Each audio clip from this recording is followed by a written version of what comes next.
Welcome to the Sleepy Scientist. It's very good to have you here. Before tonight's little journey begins, take a moment to settle in and let the day loosen its grip. Maybe you're tucked under a blanket, half listening in a dark room. Maybe you're on a late train, watching light slip past the window. Or maybe you're simply resting somewhere quiet with the world politely agreeing to be less demanding for a while. Wherever you are, I hope you feel comfortable, calm, and gently ready to think about something far bigger than the clock beside you. If these slow explorations help you relax, drift, or simply enjoy science at a softer pace, then leaving a like and subscribing is a lovely way to support the channel. It helps the Sleepy Scientist continue wandering through strange ideas without getting completely lost in space-time, which is always a risk. And if you're already subscribed, thank you. Truly. Your support makes this quiet corner of the universe feel a little less quiet. Tonight's subject may seem simple at first, because time is everywhere. It is on phones, watches, calendars, train boards, oven timers, and in the slightly suspicious way a weekend can vanish in what feels like 7 minutes. But the closer science looks at time, the less ordinary it becomes. It can stretch, it can slow, it can depend on motion, gravity, memory, entropy, and perhaps even the deep structure of reality itself. So the aim tonight is not to make time feel stranger just for the sake of it. Time is already doing a perfectly respectable job of being strange on its own. Instead, this is a calm look at what physics, cosmology, and the mind suggest about one of the most familiar mysteries in existence. So let's begin. Gently. Is time real? And if it is, what kind of real thing is it? Time feels like the most obvious thing in the world until it is looked at closely. It is there in the soft tick of a clock, in the changing light behind a curtain, in the way morning becomes afternoon without asking permission. It is there in the slow cooling of tea, the fading of a bruise, the turning of pages, the lengthening of shadows, and the small betrayal of finding that a snack opened 5 minutes ago has somehow become an empty packet. The ordinary world seems soaked in time. Everything appears to happen inside it, as naturally as fish move through water. The body seems to know time before the mind tries to explain it. Hunger arrives in rhythms. Sleep presses down when the night grows deep. A heartbeat marks a private drumbeat beneath thought. Hair grows, skin changes, wounds close, seasons return, and faces become older with a quiet persistence no calendar needs to prove. Memories gather behind the present like footprints in soft ground, while the future waits ahead as possibility. Plan, worry, hope, or simply the next breath. Time appears so intimate that questioning it can feel almost rude, as if science has walked into a peaceful room and started interrogating the furniture. And yet the question remains, is time real?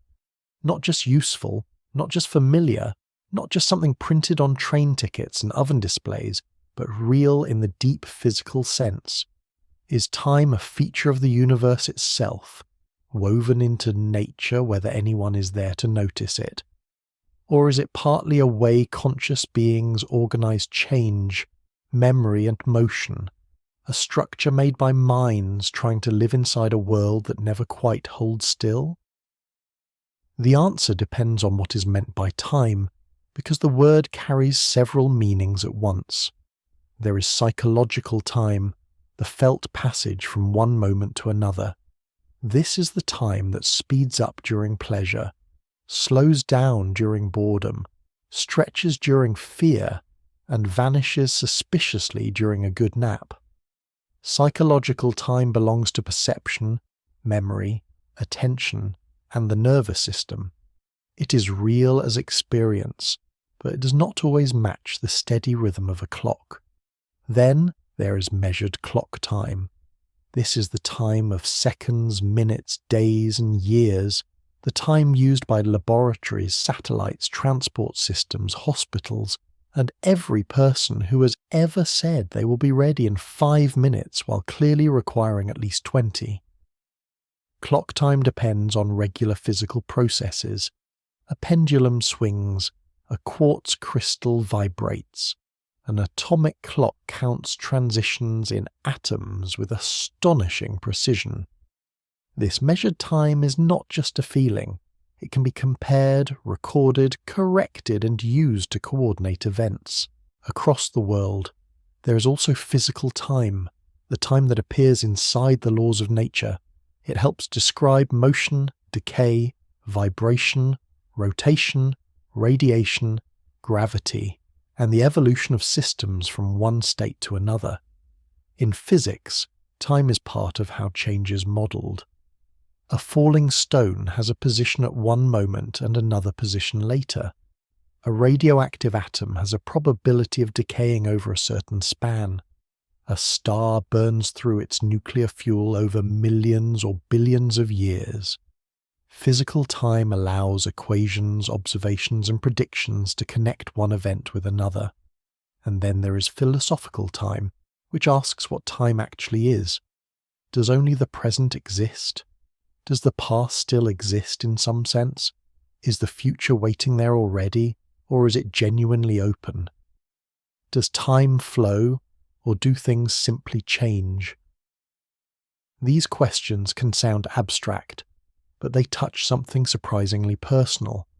Every life seems to be shaped by the difference between what has happened, what is happening, and what has not happened yet. For a long time, it was easy to imagine time as a universal background, a great invisible river carrying everything forward at the same rate. In this view, the universe has one shared present moment. Every planet, star, person, clock, and distant galaxy belongs to the same cosmic now, even if light from faraway places takes a long time to arrive. This picture feels natural because it matches everyday experience. Across ordinary distances and ordinary speeds, time seems reliable. 1 second here seems like 1 second everywhere else. The kettle boils, the clock moves, the appointment approaches, and reality appears to keep its schedule. Modern science has made that simple picture much harder to keep.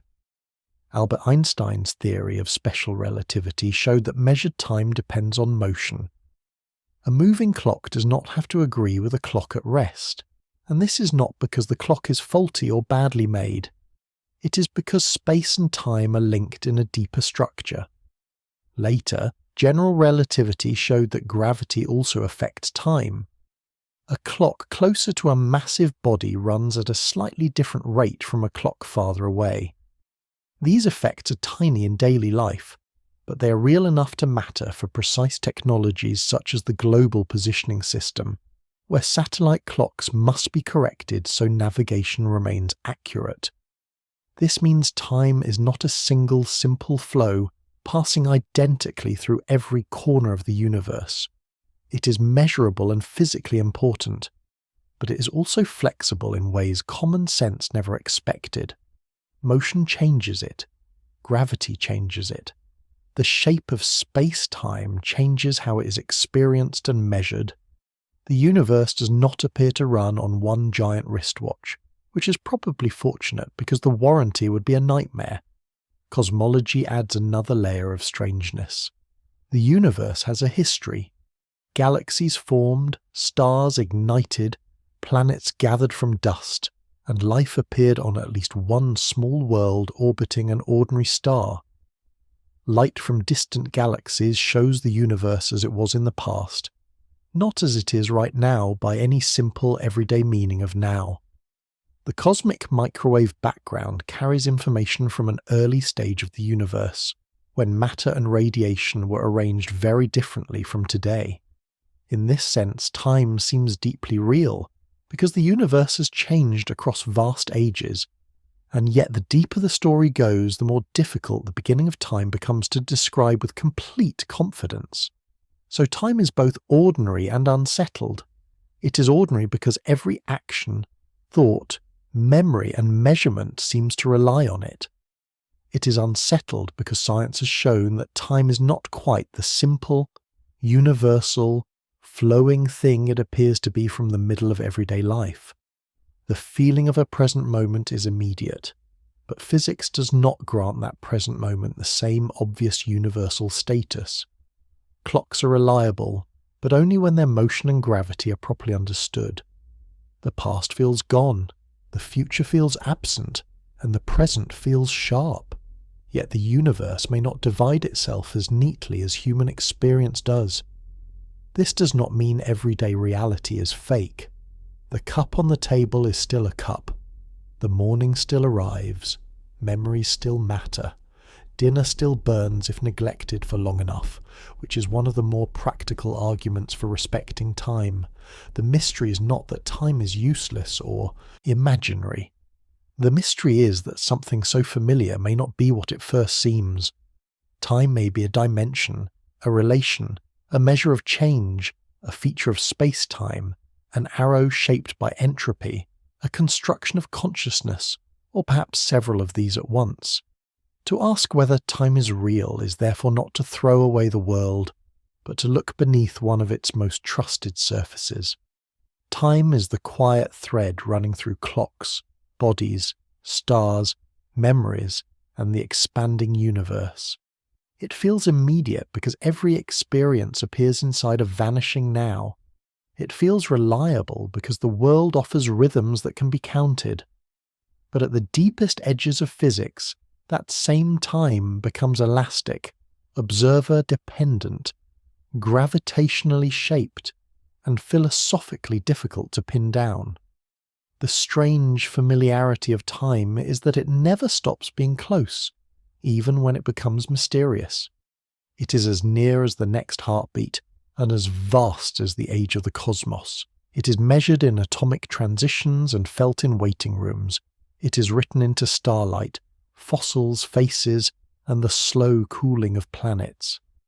Time may not be the simple river it once seemed to be, but something real is happening when change leaves traces, clocks fall out of agreement, and the universe carries a history. The question is not whether time matters. Clearly it does. The quieter question is what kind of reality time has been all along. Before clocks became small enough to sit on wrists, glow on phones, or silently judge anyone running late, time was not something people carried around. It was something they watched. It appeared in the sky, in the body, in the sea, in the field, and in the slow turning of the year. Time was not yet divided into neat mechanical units. It was sunrise warming the edge of the world. It was sunset pulling colour out of the land. It was the return of cold, the swelling of rivers, the ripening of fruit, the migration of animals, and the long shadow of a tree stretching across the ground. For early human beings, time was first experienced as pattern. The sun rose, crossed the sky, and disappeared. Darkness came, stars emerged, and the moon changed shape night after night. Hunger returned after eating. Sleep returned after waking. Children grew taller. Elders grew slower. Wounds healed. Fires burned down, and seasons brought their own instructions. There was a time to plant, a time to harvest, a time to move, a time to shelter, and a time to look up at the sky and quietly hope that whatever was happening up there remained reasonably predictable. This early experience of time was not abstract. It was practical, physical, and often urgent. A community that understood the seasons could prepare for winter. A farmer who watched the flooding of a river could plant at the right moment. A traveller who recognized stars could find direction. A coastal group that understood tides could gather food from exposed shorelines and avoid being surprised by the returning sea. Long before time was a number on a screen, it was a relationship between survival and repeating change. The sunrise and sunset gave the most obvious rhythm. Day and night divided experience into alternating worlds of light and darkness. But the length of daylight changed during the year, especially far from the equator, and those changes mattered. In summer, the sun climbed higher and stayed longer. In winter, it travelled lower and left earlier. The solstices mark the longest and shortest days, while the equinoxes mark the times when day and night were roughly balanced. These were not just astronomical curiosities, they were signs written across the sky, connecting celestial motion to food, weather, ritual and memory. The moon offered another clock, softer and more mysterious. Its cycle from thin crescent to full brightness and back again gave human societies a natural way to count longer spans than a day. Lunar phases were visible, repeated, and emotionally hard to ignore, because the moon has a habit of making even a practical calendar look like it has been designed by a poet. Many early calendars were lunar or lunisolar, using the moon's cycle while also trying to keep track of the solar year. This was not always simple, because the lunar month and the solar year do not fit together perfectly. Nature, as usual, provided a beautiful system, and then quietly refused to make it administratively convenient. The stars gave still deeper patterns. Across the year, different constellations became visible at different times of night. To ancient sky watchers, the apparent motion of the stars was not random decoration. It was a vast repeating map. Certain stars rising before dawn could signal seasonal changes. The sky became a memory device, a calendar, and a guide. In ancient Mesopotamia, Babylonian astronomers kept careful records of celestial events, including lunar eclipses, planetary movements, and the repeating patterns of the moon and planets.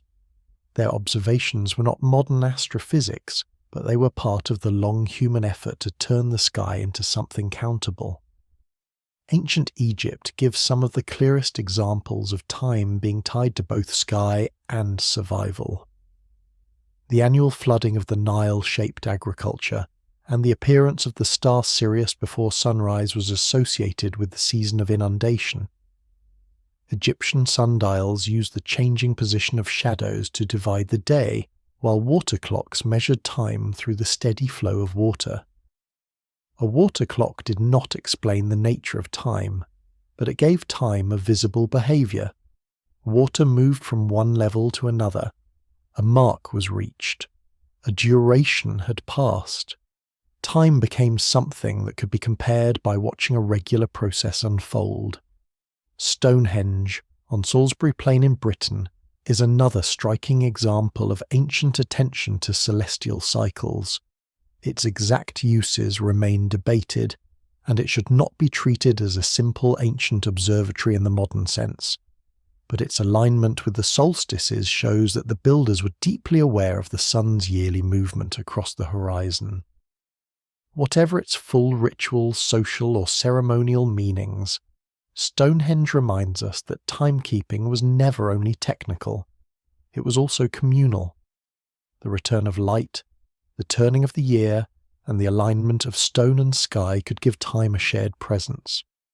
These early systems did not prove what time was.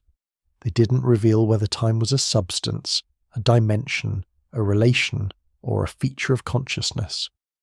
But they showed something essential. Nature contains rhythms stable enough to trust. The sun does not rise at random. The moon does not change shape without pattern. The seasons do not arrive with perfect simplicity, but they are regular enough to anticipate. Tides respond to celestial motion.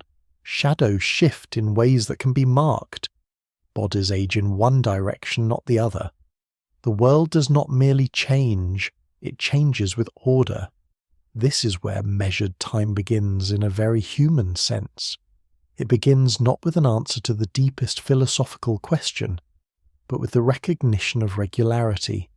If a shadow moves steadily, it can divide a day. If water flows at a predictable rate, it can measure a duration. If the moon repeats its phases, it can organize a month. If the sun returns to the same seasonal points, it can anchor a year. Time, before it was understood, was counted through things that changed reliably. That point matters because it gently shifts the question. The first trusted version of time was not an invisible river seen directly. Nobody opened the world and found time running through it like a glowing thread. Instead, people saw repeated change made visible.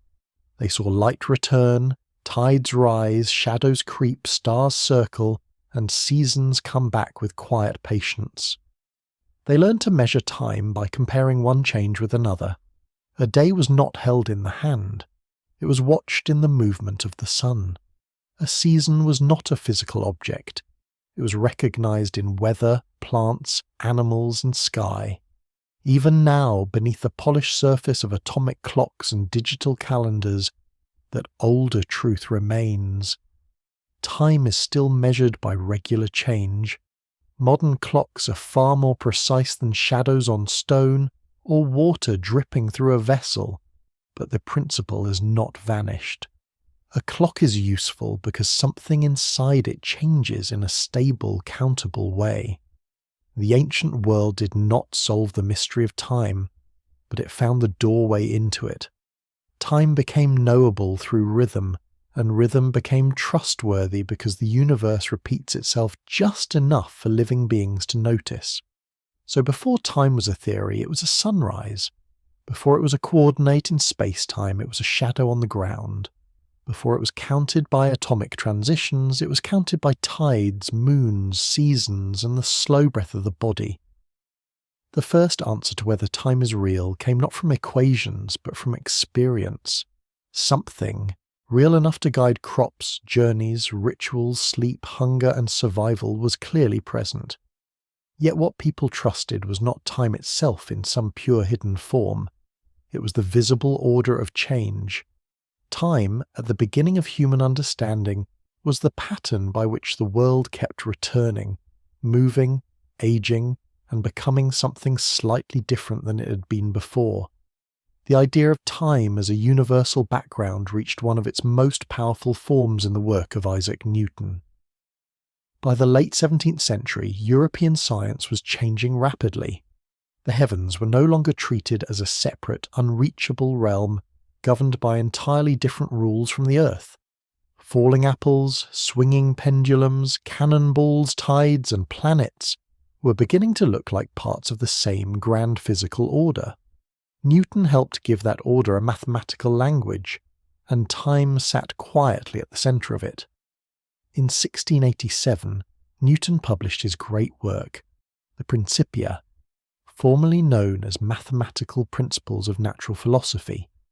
It became one of the most important books in the history of science, not because it made the universe less mysterious, but because it showed that enormous parts of nature could be described with astonishing precision. Motion could be analysed. Forces could be calculated. The path of a planet and the fall of a stone could belong to the same framework. It was a remarkable thought, especially for anyone who had previously assumed that the moon and a dropped biscuit were probably operating under different management. Newton's mechanics needed time to behave in a very particular way. In his view, there was absolute time, which flowed uniformly without depending on anything else. It did not care where matter was. It did not slow down because an object moved quickly. It did not change because an observer watched from a different place. It didn't bend, stretch, hesitate, or become locally awkward around gravity. It simply passed, evenly and universally, like an invisible clock behind the entire cosmos. Newton distinguished this absolute time from the time people actually measured. Ordinary clocks could be imperfect. Sundials depended on sunlight. Pendulums could be affected by their construction. Human timekeeping could wobble, drift, and occasionally be made worse by somebody forgetting to wind something. But behind these practical measurements, Newton imagined a truer mathematical time, one that continued at the same steady rate, whether or not any clock displayed it correctly. Measured time was an approximation. Absolute time was the ideal background. This was not a strange idea to common sense. In everyday life, it feels obvious that 1 second here is the same as 1 second somewhere else. If a clock in London and a clock on the moon both tick for an hour, ordinary intuition says the same amount of time has passed for both. If one person is standing still and another is moving in a carriage, it seems natural to think that the same present moment contains them both. The world appears to share a single now, a kind of universal stage on which every event takes its turn. Newtonian physics made this intuition extraordinarily productive. With absolute time and absolute space, motion could be described clearly. An object had a position at one moment, a velocity describing how that position changed, and an acceleration describing how the velocity changed. Forces altered motion according to rules that could be expressed mathematically. Time became the steady measuring line along which physical events unfolded. It was not the actor on the stage, but it was the rhythm that allowed the whole play to be followed. This framework worked beautifully for falling objects. It helped explain why a stone dropped from a height accelerates downward, why projectiles follow curved paths, and why pendulums can swing with regularity. It supported the study of tides, where the gravitational pull of the moon and sun shape Earth's oceans. It explained planetary motion by showing that the same gravity drawing objects toward Earth also holds the moon in orbit and guides the planets around the sun. The idea was both elegant and slightly outrageous in the best scientific way. The sky and the ground were connected by the same laws. Newton did not appear from nowhere. Galileo Galilei had already made crucial progress in the scientific study of motion. In the early 17th century, Galileo investigated falling, bodies, acceleration, inertia, and the motion of projectiles. He showed that motion could be studied through measurement and experiment, rather than only through inherited philosophical argument. His work helped shift attention toward quantities that could be tested, timed, compared, and described. In that sense, Galileo helped prepare the road on which Newton's mechanics would travel with impressive confidence. The treatment of time became inseparable from measurement. A ball rolling down an inclined plane could be studied by comparing distance with duration. A pendulum could reveal regular motion. A falling object could show acceleration. The natural world was not merely changing, it was changing in ways that could be timed. Once time was treated as uniform background, experiments could be repeated, equations could be built, and predictions could be checked. This was one of the great strengths of classical mechanics. It turned change into something mathematically disciplined. Newtonian time also made engineering possible on an enormous scale. Bridges, machines, clocks, ships, artillery, buildings, and later trains, engines, and factories all relied on the practical reliability of classical physics. At the speeds of daily life and in the relatively weak gravitational field near Earth's surface, Newton's picture is still astonishingly useful. A person does not need Einstein's relativity to boil a kettle, catch a bus, throw a ball, or estimate how long a slice of toast can survive before becoming structurally overconfident. For ordinary situations, absolute time is close enough to reality that it feels completely natural. This is why Newton's view lasted so powerfully. It worked. It matched experience across a vast range of human activity. It gave scientists a universe that could be calculated, and it gave engineers a world that could be built inside. If two clocks were separated, it seemed reasonable to imagine that both still belonged to the same universal time. If events happened far apart, common sense suggested that there was still a fact of the matter about which happened first, or whether they happened together. The universe seemed to possess one shared sequence. But hidden inside this success was an assumption so familiar that it was almost invisible. Newtonian mechanics assumed that time itself did not participate in the physical drama. Matter moved, forces acted, planets orbited, pendulums swung. But time simply provided the background in which all of this occurred. It was not shaped by motion. It was not changed by gravity. It was not personal to an observer. In Newton's universe, time was real in the strongest and simplest sense, independent, universal, steady, and always there. For centuries, that picture was not merely convenient. It felt like reality itself, and in many practical ways, it still does. The Newtonian view remains one of the most successful approximations in science, and it continues to describe the slow, familiar world with great accuracy. The deeper question is whether its time is the true time of the universe, or whether it is the version of time that appears when nature is viewed at ordinary speeds, over ordinary distances, under gentle gravity, by creatures who live far from black holes and do not usually commute at nearly the speed of light. Newton gave the world a cosmic clock, and for a long time it seemed to tick behind everything. That clock made the universe understandable in a new way. It joined earth and sky, experiment and mathematics, falling stones and wandering planets. Yet its very smoothness would later become suspicious. The more precisely light, motion and gravity were studied, the more that invisible universal ticking began to look less like a final truth and more like a beautiful approximation. Absolute time had made the clockwork universe possible. But the clockwork universe was not the end of the story. By the 19th century, Newton's universe still looked magnificent. It had explained falling bodies, planetary motion, tides, projectiles, pendulums, and much of the everyday mechanical world with almost unbelievable success.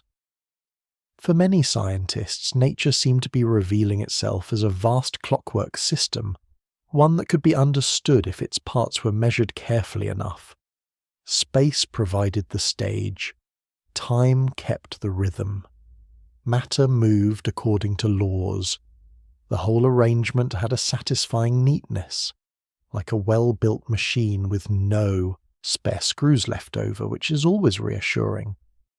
But as measurement became more precise, cracks began to appear in that smooth mechanical picture. They were not obvious at first. Newtonian physics was not suddenly thrown away, and the world did not wake up one morning looking embarrassed by its old equations. Instead, the problems gathered quietly around areas where classical mechanics did not fully explain what scientists were seeing. Heat, light, electricity, magnetism, and the behavior of energy all began to suggest that reality had deeper rules than gears, forces, masses, and absolute time. Thermodynamics was one of the first great signs that the clockwork picture was incomplete. In the study of heat engines, steam, energy, and temperature, scientists discovered that nature had a directional quality. Heat flowed from hotter objects to colder ones. Energy could be transformed, but not all transformations were equally useful. The second law of thermodynamics introduced the idea that entropy tends to increase in an isolated system, giving physical meaning to the difference between past and future. Newton's laws worked very well both forward and backward in time on paper, but a hot cup of tea never spontaneously gathers warmth from a cold room and becomes politely steaming again. The universe, inconveniently for anyone who likes tidy reversibility, seemed to have an arrow. Optics also pushed at the boundaries of the older worldview. Light had long been puzzling. Isaac Newton had treated light partly through a particle-like picture, while Christian Huygens had argued for a wave theory. By the 19th century, experiments involving interference and diffraction strongly supported the idea that light behaved as a wave. Thomas Young's double-slit experiment showed that light could create patterns of bright and dark bands, as waves reinforced and cancelled one another. This did not yet overthrow absolute time, but it hinted that the nature of light was stranger than a simple stream of tiny particles travelling through empty space. The deepest challenge came from electricity and magnetism. For a long time, these had seemed like related but separate phenomena. Electric charges could attract and repel.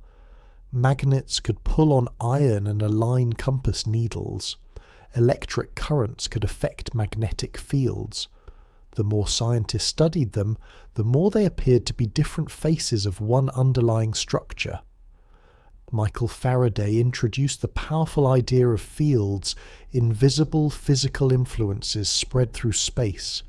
A magnet did not merely act across nothing, it created a magnetic field. Electric charges created electric fields. Space itself began to seem less empty and more active. James Clerk Maxwell brought these ideas together with extraordinary elegance. In the 1860s, Maxwell developed a set of equations that unified electricity and magnetism into a single theory of electromagnetism.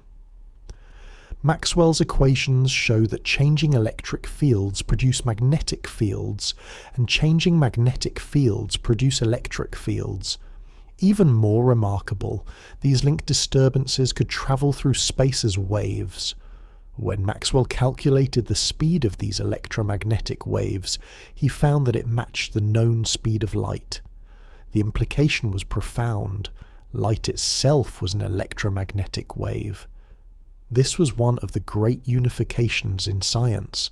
The glow of a candle, the warmth of sunlight, radio waves, and the behavior of electric and magnetic fields all belong to the same broad family. But Maxwell's theory also created a problem. The equation suggested that electromagnetic waves travel at a fixed speed in vacuum. That speed was not just fast, it was astonishingly fast, about 300,000 kilometers per second. In everyday speech, that number is so large it mostly means do not try to race it. But the deeper issue was not only how fast light travelled, it was what that speed meant. In ordinary life, speeds add together.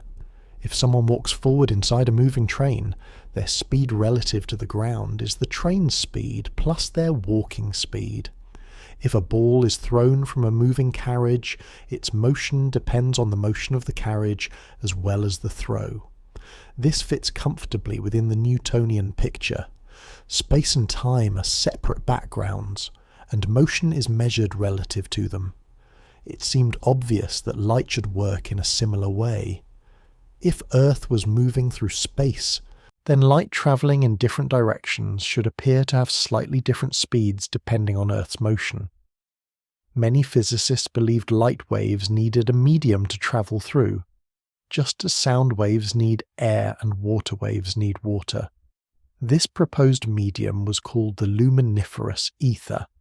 It was imagined as an invisible substance filling space, carrying light waves through the universe. Earth, in this view, should move through the ether as it orbited the sun. That motion should create an ether wind, a bit like the feeling of air rushing past someone on a bicycle, except far more subtle and much harder to blame for a bad hairstyle. In 1887, Albert Michelson and Edward Morley performed one of the most famous experiments in physics to search for this expected ether wind. Their apparatus compared beams of light travelling in different directions, looking for tiny differences in travel time caused by Earth's motion through the ether. The experiment was extremely sensitive for its day. If Earth were moving through a stationary ether, the light beam should have shown a detectable shift. But the expected effect did not appear. The result was famously null. The ether wind was not found. This did not instantly prove Einstein's relativity. Science rarely changes by one experiment knocking on the door and announcing that everyone must immediately redecorate their understanding of reality. Physicists tried to rescue the ether idea in various ways. Hendrik Lorentz and George Fitzgerald proposed that objects might contract in the direction of motion through the ether, which could explain the missing result. Lorentz developed mathematical transformations that would later become central to special relativity. The old picture did not collapse all at once, but it was clearly under strain. The failure to detect the ether exposed something unsettling. If light moved at the same speed regardless of Earth's motion, then the common sense rules of speed, space, and time were not as secure as they seemed. Maxwell's equations worked beautifully. The Michelson-Morley experiment was carefully performed. The behaviour of light was not fitting comfortably inside Newton's absolute space and absolute time. Something had to give, and the thing that eventually gave way was not light. It was the older assumption that time was the same for everyone, everywhere, under all conditions. This is where the clockwork universe began to crack in a very precise way. The problem was not that Newtonian physics became useless. It remained, and still remains, extremely powerful in its proper domain. The problem was that its deepest background assumptions were no longer untouchable. Time could no longer be treated as an unquestioned universal flow simply because it felt that way in daily life.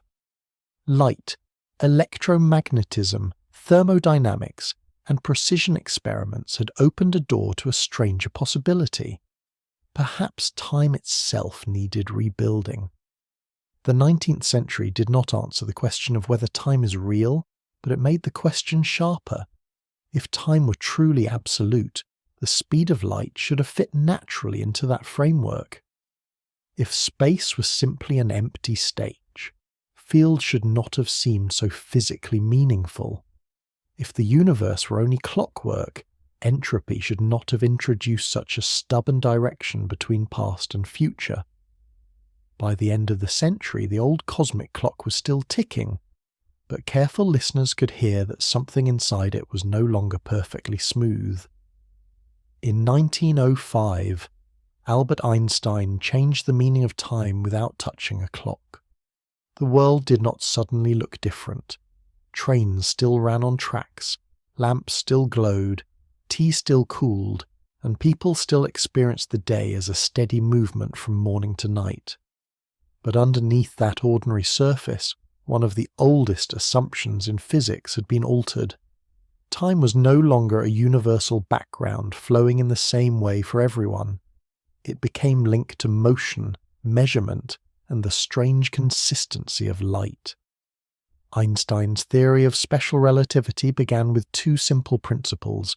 Though simple in physics often means easy to state and quietly explosive.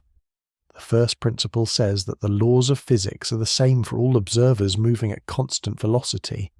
In other words, a person in a smoothly moving train, a person in a steadily moving ship, and a person drifting through deep space can all describe the same laws of nature, as long as none of them is accelerating. There is no special state of absolute rest hiding behind the universe, no privileged platform from which motion becomes finally and perfectly true. The second principle says that the speed of light in vacuum is the same for all such observers, regardless of how the source of the light is moving or how the observer is moving. This was the really unsettling part. In everyday life, speeds appear to add together. A ball thrown forward from a moving vehicle has its own speed plus the vehicle's speed, at least from the viewpoint of someone standing beside the road. But light does not behave like a thrown ball.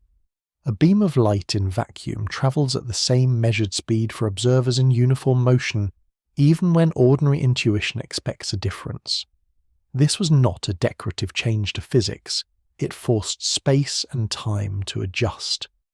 If all observers measure the same speed of light, then they cannot all agree on distance and duration in the old Newtonian way. Something has to shift to preserve that constant light speed. In special relativity, the things that shift are measurements of time and space. Time is not discarded. It becomes more deeply connected to how an observer moves. One of the most famous consequences is time dilation. A moving clock ticks more slowly relative to an observer than a clock at rest with that observer. This does not mean the moving clock is broken, lazy, or having a difficult morning. It means that time measured along different paths through space-time can genuinely differ. Each clock behaves normally in its own frame of reference.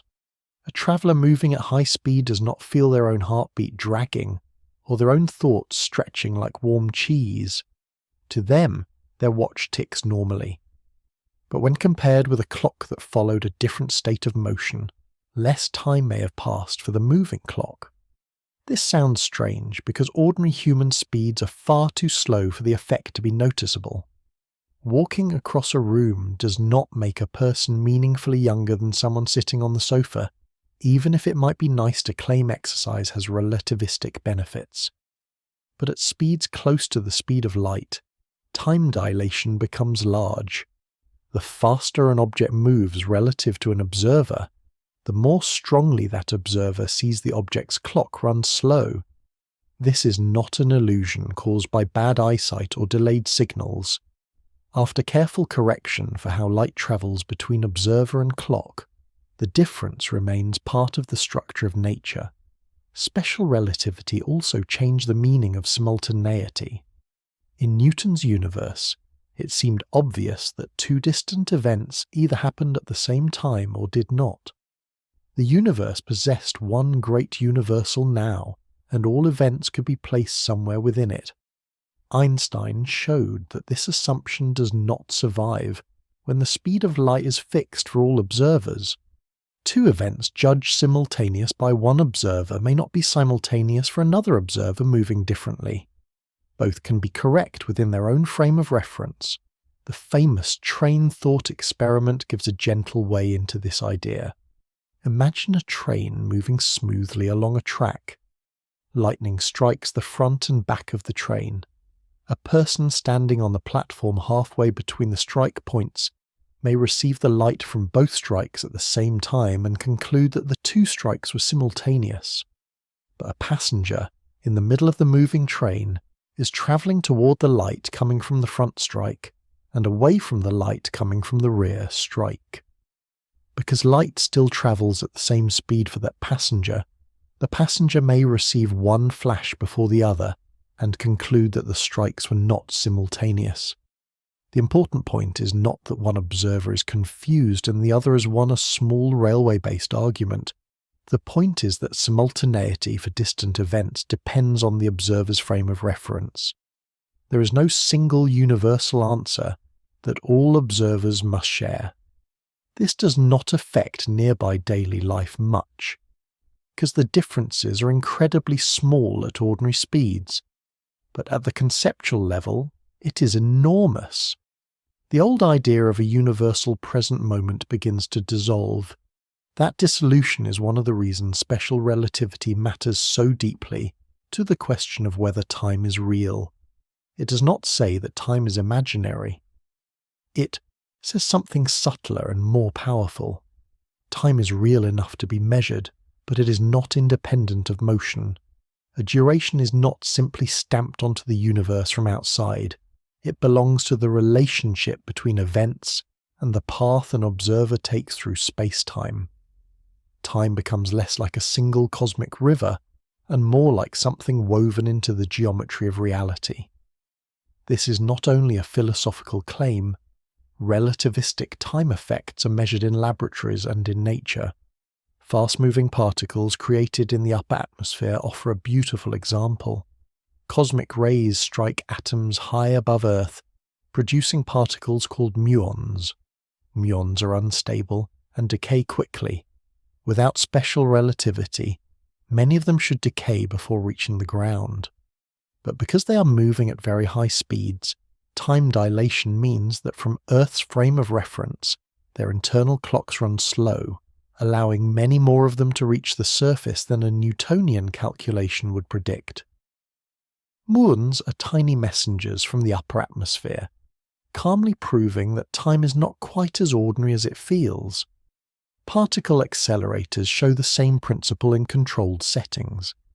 In machines such as those operated by the European Organization for Nuclear Research, known as CERN, particles are accelerated to speeds close to the speed of light. Their lifetimes, energies and behavior match relativistic predictions with remarkable precision. Special relativity is not an exotic add-on for science fiction. It is built into modern particle physics, accelerator design, and the interpretation of high-energy experiments. When particles move extremely fast, Newtonian timing is no longer enough. Modern technology also depends on relativity. The global positioning system uses satellites orbiting Earth, and their clocks are affected by both their motion and Earth's gravity. Special relativity makes the satellite clocks tick slightly slower because of their orbital speed, while general relativity makes them tick faster because they are farther from Earth's gravitational pull than clocks on the ground. Engineers must correct for these effects. Without such corrections, positioning errors would build up quickly. The map on a phone is, in a quiet way, a pocket-sized reminder that time is physically flexible. Einstein's achievement was not to make time vanish, but to remove it from its old throne. Time was no longer an absolute ruler above the universe, ordering every event from a distance. It became part of the universe's measurable structure. Observers in relative motion could disagree about durations and simultaneity without either being wrong. Clocks could run at different rates because of motion.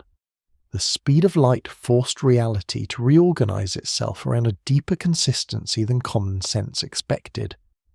The end of universal now is a strange idea, but it does not make the present moment meaningless. Human experience still has a now. A body still feels time locally.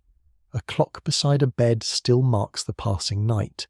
But physics no longer supports the idea that this local present extends across the entire cosmos as one shared slice of reality. A distant galaxy, a moving spaceship, and a person sitting quietly on Earth cannot all be fitted into one simple Newtonian present without losing what relativity has shown. So time remains real, but not in the old way. It is not a perfectly even background that everyone shares identically. It is measured differently by observers moving differently. It stretches with speed. It reshapes the idea of simultaneity. It turns the ordinary question of what is happening now into something local rather than universal. Einstein did not destroy time.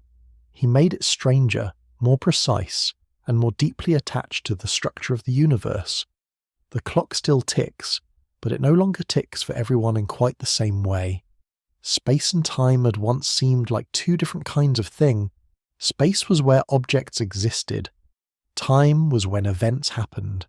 A chair could be here or there, while a meeting could be earlier or later, and the two ideas felt neatly separate. This is the way daily life usually presents them. A room has length, width, and height. A clock has seconds, minutes, and hours. One seems to describe arrangement, the other seems to describe passage. For a long time that separation felt not only natural, but almost unavoidable. Then special relativity made the separation difficult to keep. Albert Einstein had shown that observers moving differently could disagree about lengths, durations, and whether distant events happened at the same time. This was not a matter of faulty instruments or confused people peering at bad clocks from awkward angles. It was built into the structure of measurement itself. If the speed of a light in vacuum is the same for all observers moving at constant velocity, then space and time cannot remain fully independent. They must adjust together.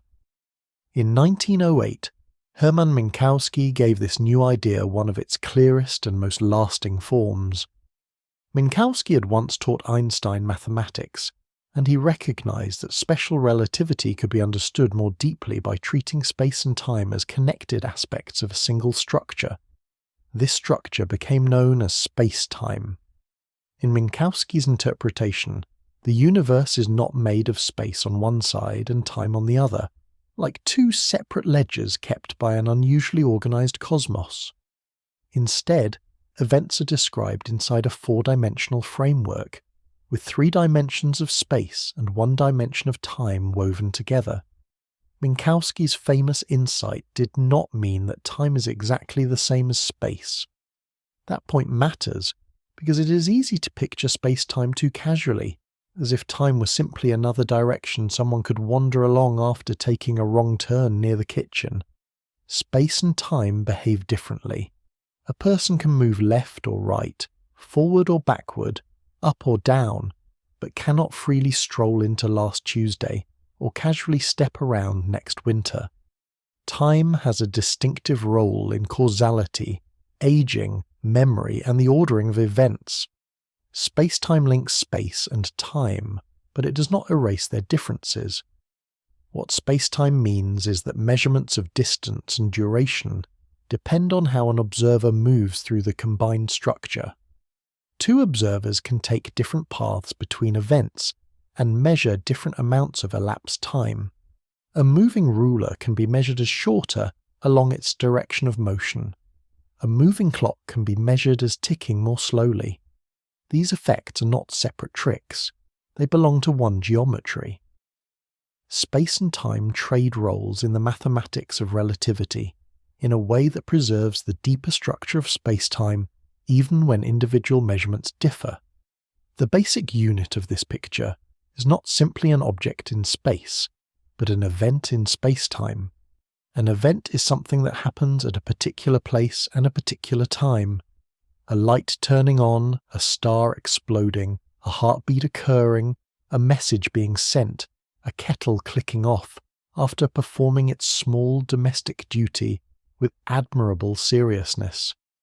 Each event has both a where and a when. In space-time, those are not treated as unrelated labels. They are parts of one description. An object moving through time traces what physicists call a world line. A world line is the path an object follows through space-time. A person sitting quietly in a chair still has a world line, even if they're doing an impressive job of not going anywhere. They're moving through time, carried from one moment to the next along their own history. A planet orbiting the sun has a world line too, winding through space-time as it circles its star. A beam of light has a world line shaped by the fact that it always travels at the speed of light in vacuum. Everything that persists, moves, changes, or simply exists across duration traces some path through space-time. This helps explain one of the stranger lessons of relativity. Different paths through space-time can involve different amounts of personal elapsed time. This personal elapsed time is known as proper time. Proper time is the time measured by a clock travelling along with an object, or the time experienced along a particular world line. It is local and physical. For a person, it is the time their own watch would show, the time their body would age, the time their heartbeat would mark. Proper time is not a vague feeling. It is what an ideal clock would measure along that path. Coordinate time is different. It is the time assigned to events within a chosen reference frame or coordinate system. A scientist, engineer, or observer can choose a way to label events across space and time, and that labeling can be extremely useful. But another observer moving differently may choose a different coordinate system and assign different times to distant events. Neither system has to be the single final clock of the universe. They are ways of organizing space-time from particular states of motion. The difference between proper time and coordinate time is one reason relativity can sound puzzling at first. A clock travelling quickly through space may measure less proper time between 2 meetings than a clock that stayed behind. From one coordinate system, the moving clock ticked slowly. From the travelling clock's own perspective, nothing strange happened locally. It followed its own world line and measured its own proper time. The disagreement is not chaos. It is geometry. This picture changes the status of the present moment. In everyday thinking, the present feels like a single slice through the universe. Everything happening now seems to belong to one universal layer of reality. But in space-time, different observers can slice the same collection of events into different versions of now. One observer's set of simultaneous distant events may not match another observer's set if they are moving differently. The events themselves are not imaginary, but the division into one universal present is no longer absolute.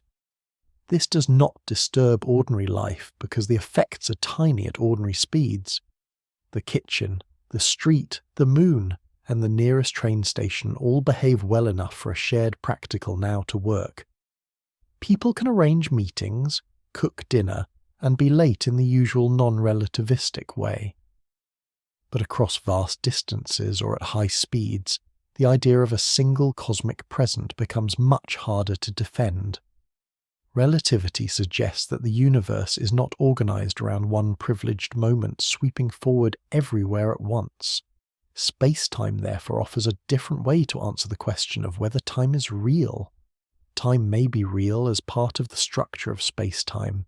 It helps locate events, define causal relationships, measure histories, and describe how objects move.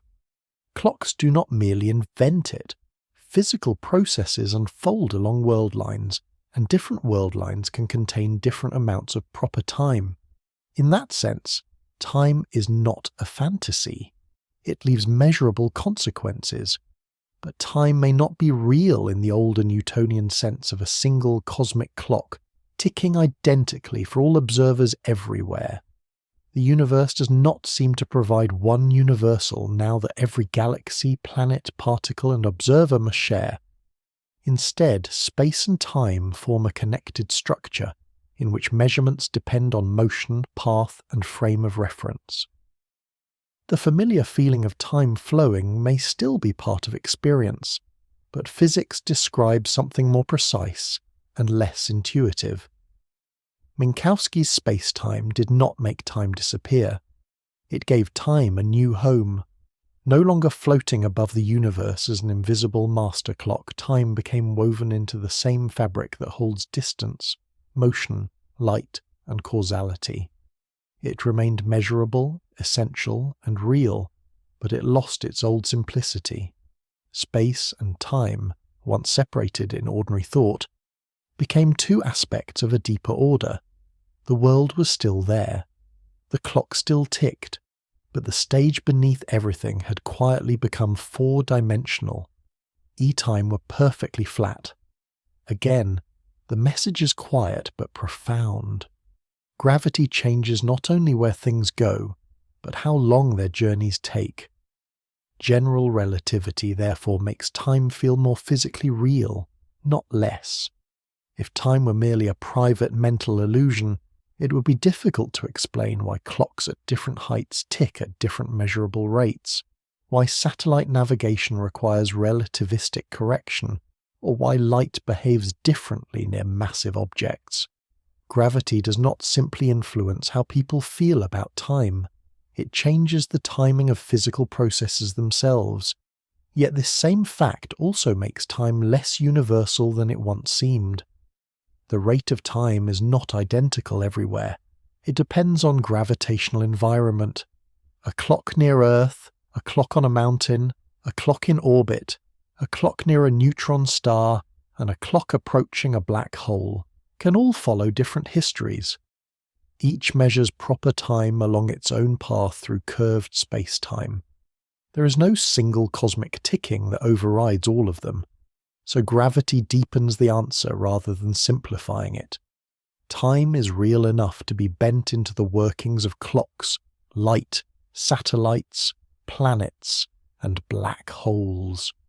It is measurable enough to guide navigation and precise enough to reveal differences across small changes in height. But it is not universal, in the old sense. It does not flow evenly through all places regardless of matter and energy. In Einstein's universe, time is stitched into space-time, and space-time is shaped by mass. The old invisible clock behind reality has become something stranger, a local measure of history, curved by the very contents of the cosmos. The strange thing about time is not only that it can stretch with motion, or slow with gravity. The strange thing is that it seems to have a direction. Time does not merely exist as a set of measurements on clocks. It appears to move from past to future, carrying every cup of tea, every memory, every falling leaf, and every overconfident plan along with it. The past feels fixed. The future feels open. The present feels like the narrow moving edge between them, even if physics has already made that edge harder to define than common sense would prefer. This direction is called the arrow of time. The phrase captures something deeply familiar. The world seems to happen one way and not the other. Eggs break, but broken eggs do not calmly reassemble into whole eggs. Smoke spreads through a room, but it does not gather itself back into a neat little cloud and return politely to a match. Ice melts in warm air, but a puddle does not usually climb back into the shape of an ice cube. Bodies age, memories form, stars burn fuel, and rooms become messy with a dedication that can feel almost personal. At first glance, this seems obvious. Of course, time moves forward. That is what time does. But physics has a habit of taking obvious things and asking why they're allowed to be obvious. The puzzle is that many fundamental laws of physics work almost as well backward as forward, at least on paper. If a video of two ideal billiard balls colliding were played backward, the reversed motion might still look physically possible. Newton's laws, much of electromagnetism, and even many parts of quantum theory do not automatically contain the everyday difference between past and future in the simple way experience does. And yet everyday life is filled with irreversible processes. A glass falls, hits the floor, and shatters. No one expects the shards to leap upward, join together, and land on the table as a complete glass, though it would be an excellent party trick and a terrible development for the glassware industry. A hot drink cools down because heat flows into the cooler air around it. A shuffled deck does not usually sort itself into perfect order. Ink spreads through water. Perfume diffuses across a room. These processes are not impossible to imagine in reverse, but they are so overwhelmingly unlikely that nature effectively never performs them at human scales. The key idea is entropy. Entropy is often described loosely as disorder, but a clearer definition comes from statistical mechanics. Entropy is related to the number of microscopic arrangements that can produce the same large-scale state. A large-scale state is what can be seen or described broadly: a neat deck of cards, a broken cup, a hot drink, a cold room, a gas filling a box. A microscopic arrangement is the detailed position and motion of every molecule, atom or particle making up that state. There are usually far more microscopic ways for a system to look mixed, spread out, or disordered than there are ways for it to look neat and highly arranged. This is the heart of the second law of thermodynamics. In an isolated system, entropy tends to increase. This does not mean every small thing becomes messier every instant, or that order can never appear anywhere. Local order can form, especially when energy flows through a system. Living organisms build structure. Snowflakes form delicate patterns. Stars gather from clouds of gas. But when the full accounting is done, including the surroundings, the total entropy tends to rise. The law is not a gloomy comment on housekeeping. It is a statistical statement about probability. Ludwig Boltzmann was one of the central figures in connecting entropy to microscopic physics. In the 19th century, Boltzmann helped develop statistical mechanics, showing how the behavior of heat, gases, and entropy could be understood from the motion and probability of enormous numbers of particles. His work linked the visible world of temperature and pressure to the hidden world of atoms and molecules. At the time, the reality of atoms was still debated by some scientists, which means Boltzmann was working in a strange position, trying to explain the behavior of matter using tiny things that not everyone agreed were real. Physics does enjoy making its pioneers work for their peace. Boltzmann's insight helps explain why time appears to have a direction. Imagine a new deck of cards arranged in perfect order. There are only a few ways for the deck to be in that neat arrangement, but there are an enormous number of ways for it to be shuffled. If the deck is shuffled again and again, it will almost always move from order into disorder, not because the reverse is forbidden by some magical card law, but because there are vastly more disordered arrangements available. A perfectly sorted deck is a special state. A messy deck is easy. The same principle applies to physical systems. A hot cup of tea contains faster moving molecules than the cooler air around it. Over time, energy spreads from the hotter tea into the cooler surroundings until the temperatures become closer. The reverse would require countless molecules in the room to happen by extraordinary coordination to transfer energy back into the tea all at once. The laws of microscopic motion do not make this absolutely impossible in the simplest mathematical sense. But with enormous numbers of particles, the probability becomes so tiny that it is effectively never seen. The tea cools.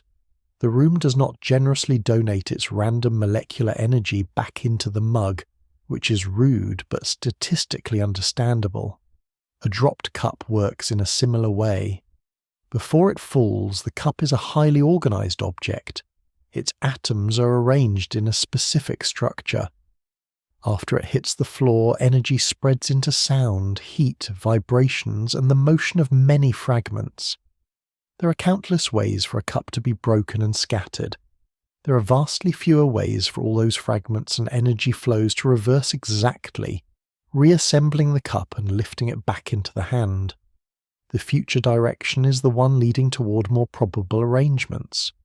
This is why the arrow of time is often linked to entropy, rather than to the deepest equations alone. The equations may allow many microscopic processes to be reversed in principle, but large systems contain enormous numbers of parts.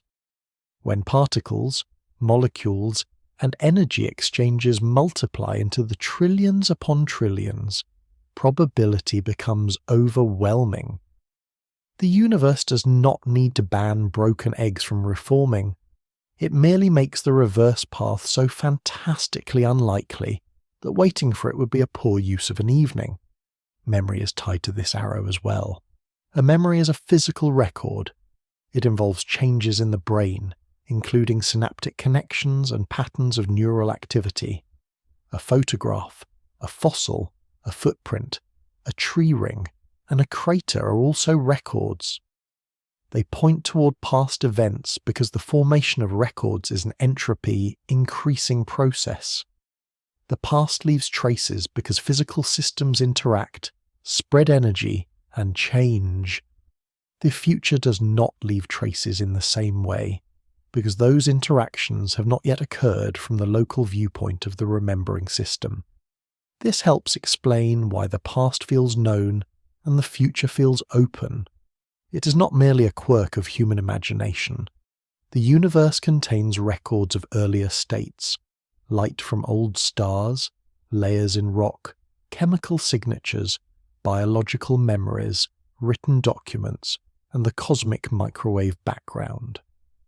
These records exist because the universe moved from earlier conditions into later ones through physical processes that increased entropy. The direction of memory follows the direction of increasing entropy. The deepest version of the puzzle reaches all the way into cosmology.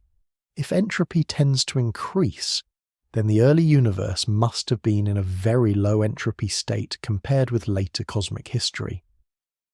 This is one of the great questions behind the arrow of time.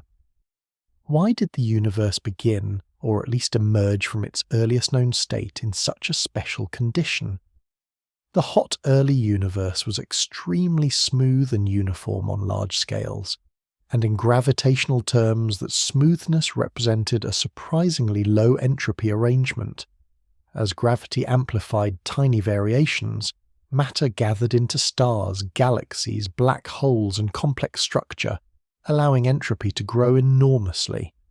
So the arrow of time may not come from a mysterious flow pushing the universe forward.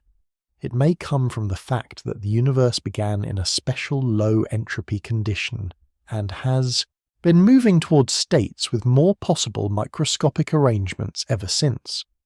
This does not make time unreal. It changes the question. Perhaps time itself is not flowing like a river. Perhaps what feels like flow is the unfolding of change along an entropy gradient, with memory forming on one side and uncertainty facing the other. The arrow of time is therefore both deeply familiar and deeply strange. It explains why broken things do not unbreak, why heat spreads, why smoke diffuses, why bodies age, and why memories point backward. It gives time its lived direction, the difference between yesterday and tomorrow.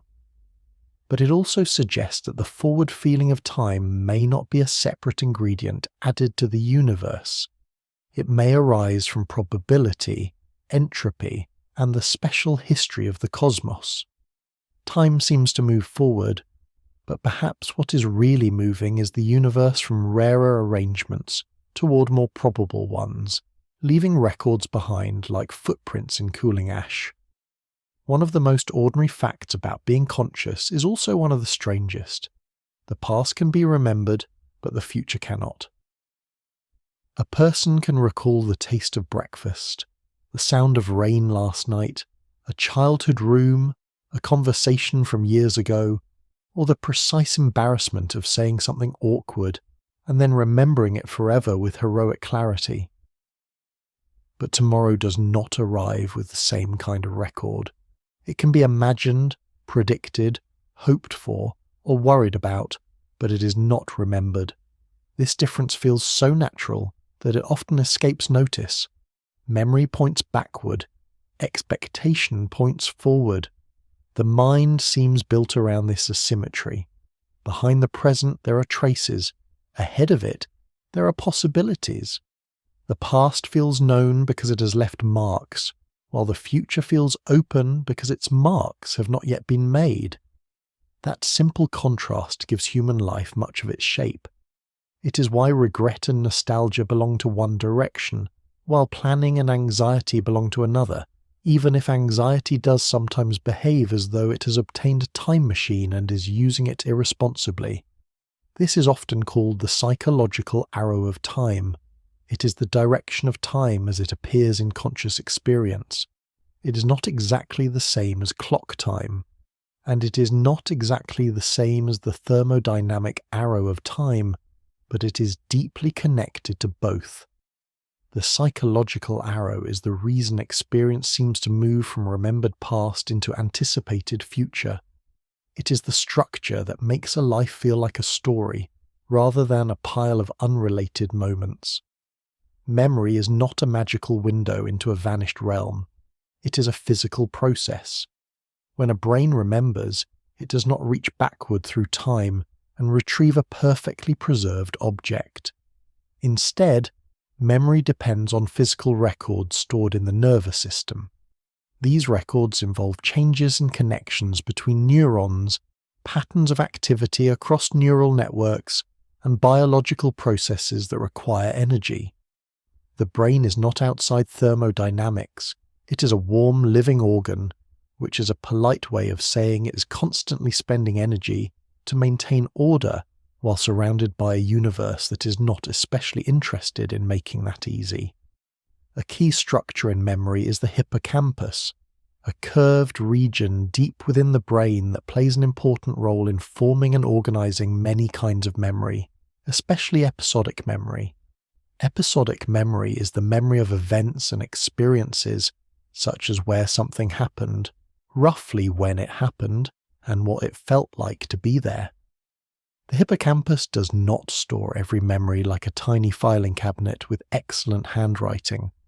Instead, it helps bind together patterns distributed across the brain, linking sights, sounds, locations, emotions, and meanings into something that can later be reconstructed. Another important concept is synaptic plasticity. Synapses are the junctions where neurons communicate with one another. Synaptic plasticity means that these connections can strengthen, weaken, form, or change depending on activity. When experiences are repeated, emotionally important or carefully attended to, the patterns of communication in neural circuits can be altered. This is one of the physical foundations of learning. Memory, in this view, is not a ghostly inscription floating above matter. It is partly a change in the matter itself, living tissue reshaped by experience. Memory consolidation is the process by which some memories become more stable over time. Sleep appears to play an important role in this, especially in helping the brain reorganize and strengthen certain memory traces. During sleep, the brain is not simply switched off like a lamp. It remains active, sorting, replaying, integrating, and maintaining itself in ways neuroscience is still working to understand fully. This is comforting in a way. Even while resting, the brain is doing night shift paperwork. Fortunately, it does not usually ask for overtime. All of these processes obey physical law. A memory requires energy. It involves molecular changes, electrical signaling, chemical communication, and structural adjustments. It creates a record because the brain is changed by interaction with the world. Light enters the eyes, sound reaches the ears, touch activates receptors, emotions alter attention, and the nervous system responds. The result is not a perfect recording, because human memory is reconstructive and sometimes unreliable. But even an imperfect memory is still a physical trace. The same principle applies far beyond the brain. Records of the past exist everywhere. A photograph records light that struck a sensor or film at an earlier moment. A fossil records the remains or impressions of ancient life in rock. Tree rings record seasonal growth, drought, fire, and climate conditions. Crater marks record impacts on planetary surfaces. Written documents record human thought and action. Geological layers record sediment, pressure, chemistry, erosion, volcanic activity, and immense stretches of Earth history. Cosmic light records the past because light takes time to travel. When telescopes observe distant galaxies, they are seeing those galaxies as they were when the light began its journey. The cosmic microwave background is one of the most extraordinary records in science. It is ancient light from a time when the universe became transparent enough for radiation to travel freely through space. This radiation now arrives from every direction, cooled and stretched by cosmic expansion. It is not a memory in the human sense, but it is a physical record of an earlier state of the universe. The sky itself carries traces of what the cosmos used to be, which is a rather elegant arrangement as archives go. These records are possible because interactions leave durable traces, and those traces are tied to entropy. When an event occurs, it changes the surrounding world. Energy spreads, particles move, surfaces are altered, molecules rearrange. Information becomes embedded in physical systems. A footprint forms because weight compresses ground. A fossil forms because biological material is buried and transformed under particular conditions. A photograph forms because light causes physical or electronic changes. A brain forms a memory because neural systems are altered by experience. This is why the remembered past is connected to physical asymmetry rather than pure imagination. The past feels different from the future because the past has left records in the present. Those records exist through irreversible processes. They are not perfect, and they can be damaged, lost, misread, or reshaped. But they point in one direction.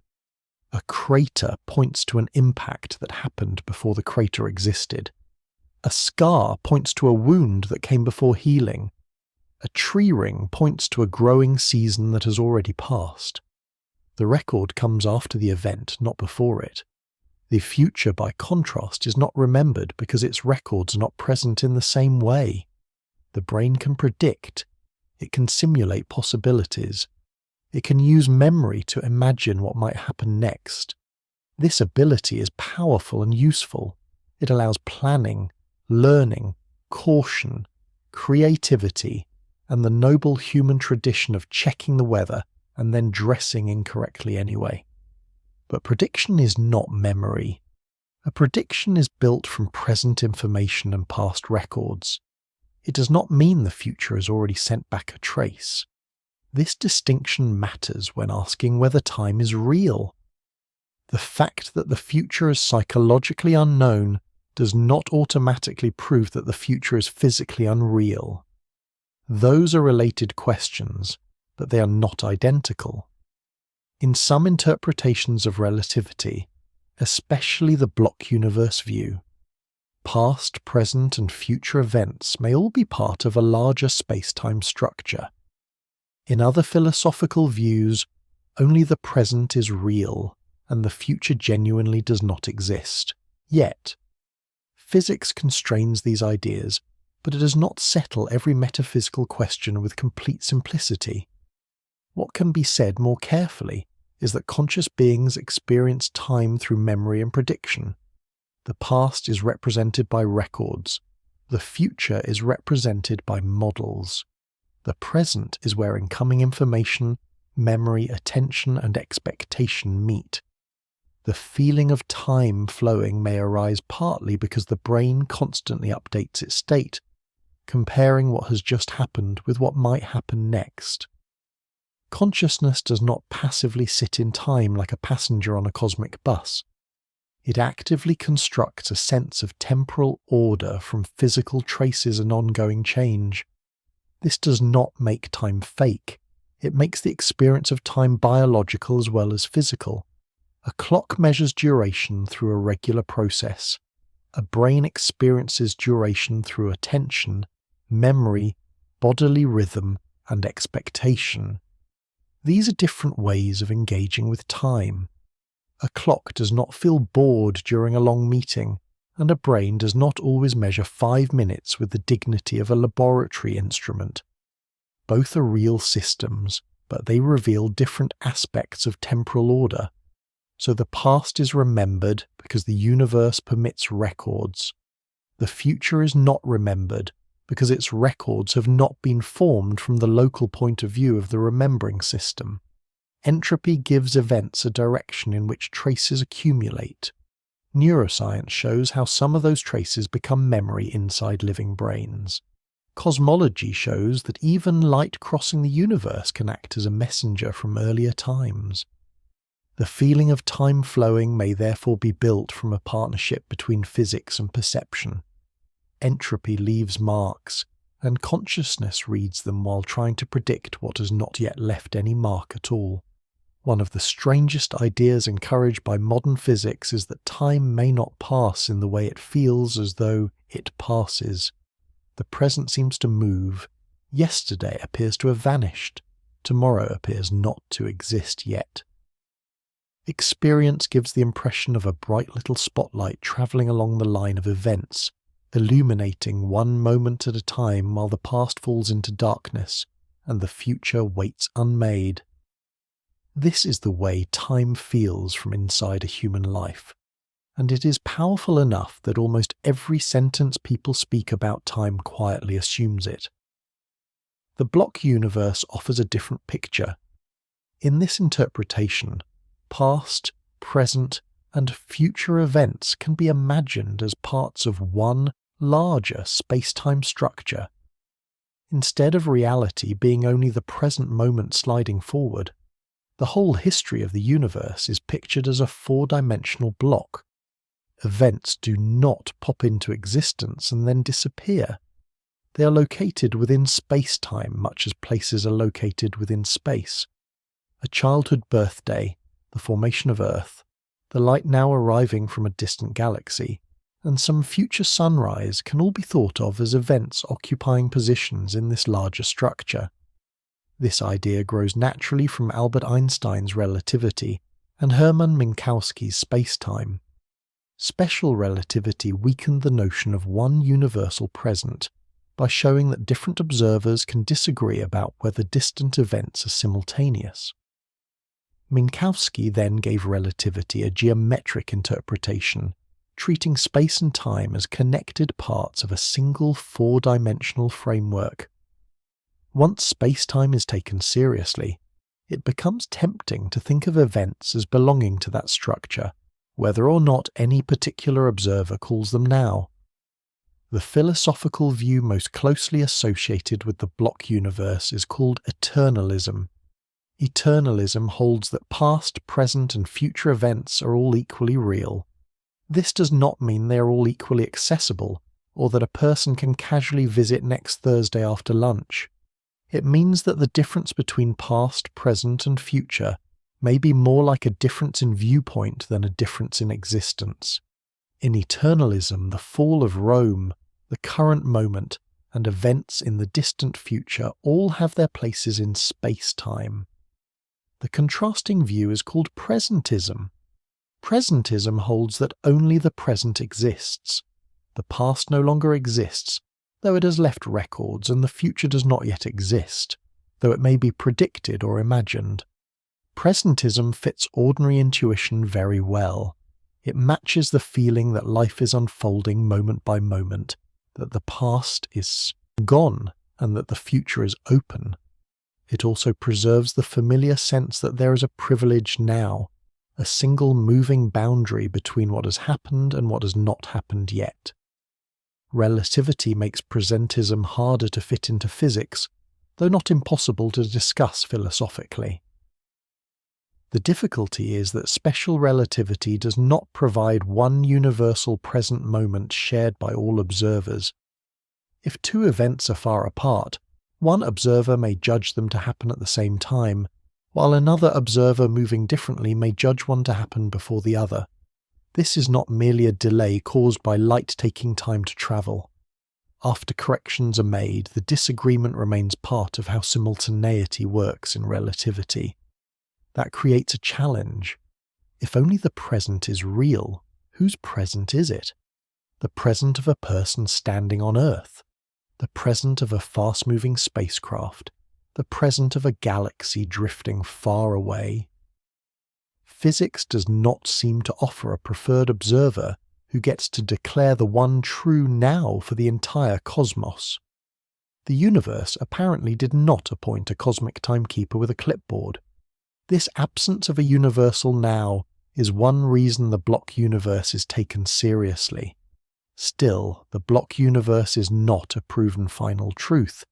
It is an interpretation, a way of understanding what relativity may imply about the nature of time. Physics can describe relationships between events. It can describe causal structure, light cones, proper time, coordinate systems, and space-time geometry. It can predict how clocks behave and how signals travel. But whether all events are equally real is a deeper metaphysical question.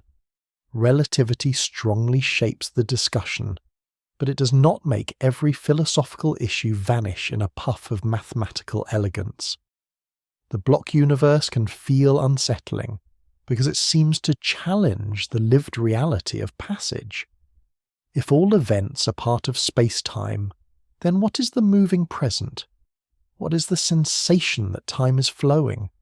Why does life feel like it is unfolding, rather than simply being laid out? The block universe suggests one possible answer.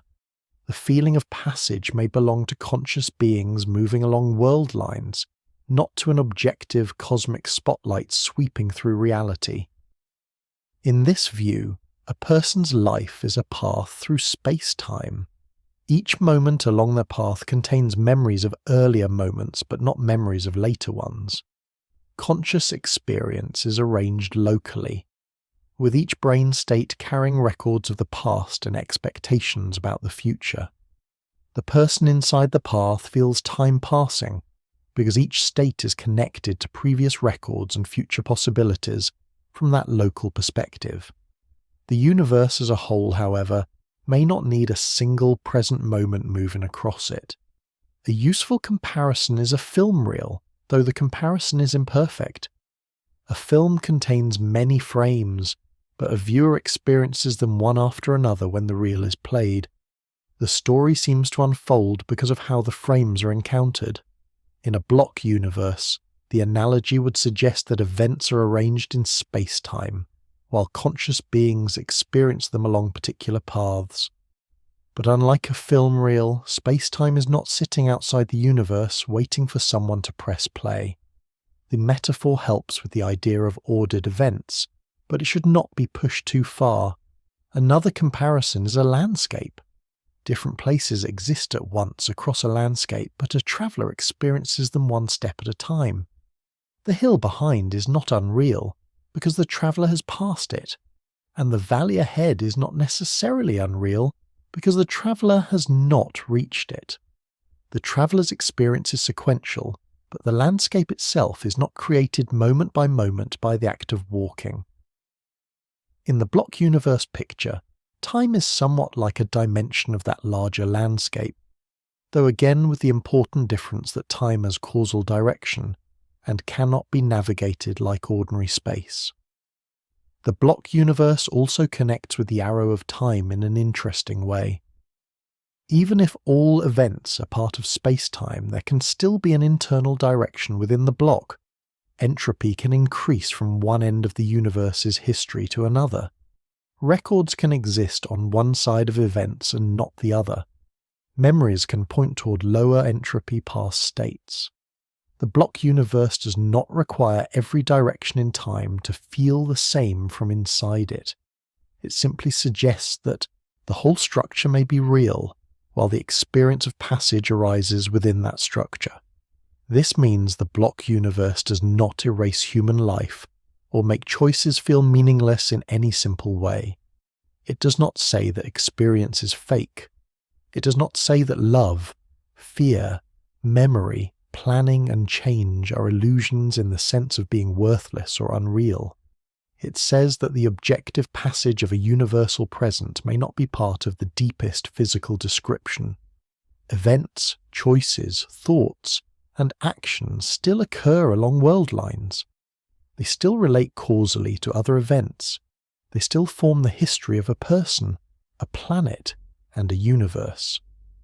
The careful answer is that physics can describe how events are ordered and connected, but it may not fully explain why time feels the way it does from the inside. Relativity gives strong reasons to doubt a single universal now. Minkowski's space-time makes it natural to picture events as parts of a four-dimensional structure. Eternalism turns that picture into a philosophical claim about reality. Presentism preserves the immediacy of the present, but struggles with relativity's flexible simultaneity. None of these ideas should be treated as a simple mic drop ending to the mystery. So the block universe offers one possible answer to the question of whether time is real. Time may be real as a dimension of space-time, a structure containing events, histories, and causal relationships. But the passage of time may not be fundamental in the way experience suggests. The flowing now may be less like a cosmic engine and more like a feature of conscious perspective, memory, and entropy inside space-time. The universe may not be becoming real one moment at a time. It may already be a vast pattern of events, with each observer tracing a quiet line through it, calling each point along the way the present. Quantum mechanics changes the mood of time again. In relativity, time became flexible, woven into space-time and affected by motion and gravity. In quantum mechanics, time does something different. It remains essential to the calculations, but it does not appear in quite the same way as many other physical quantities. Position, momentum, energy, spin, and other measurable properties enter quantum theory with a peculiar mathematical status. Time, in the standard formulation, usually stands outside the quantum system as the parameter by which change is described. This is one of those details that sounds modest at first, and becomes stranger the longer it is allowed to sit quietly in the room. In everyday life, time and position both feel like things that can be measured. A particle can be somewhere, and an event can happen at some time. A train has a location and a timetable, and both can cause inconvenience when handled badly.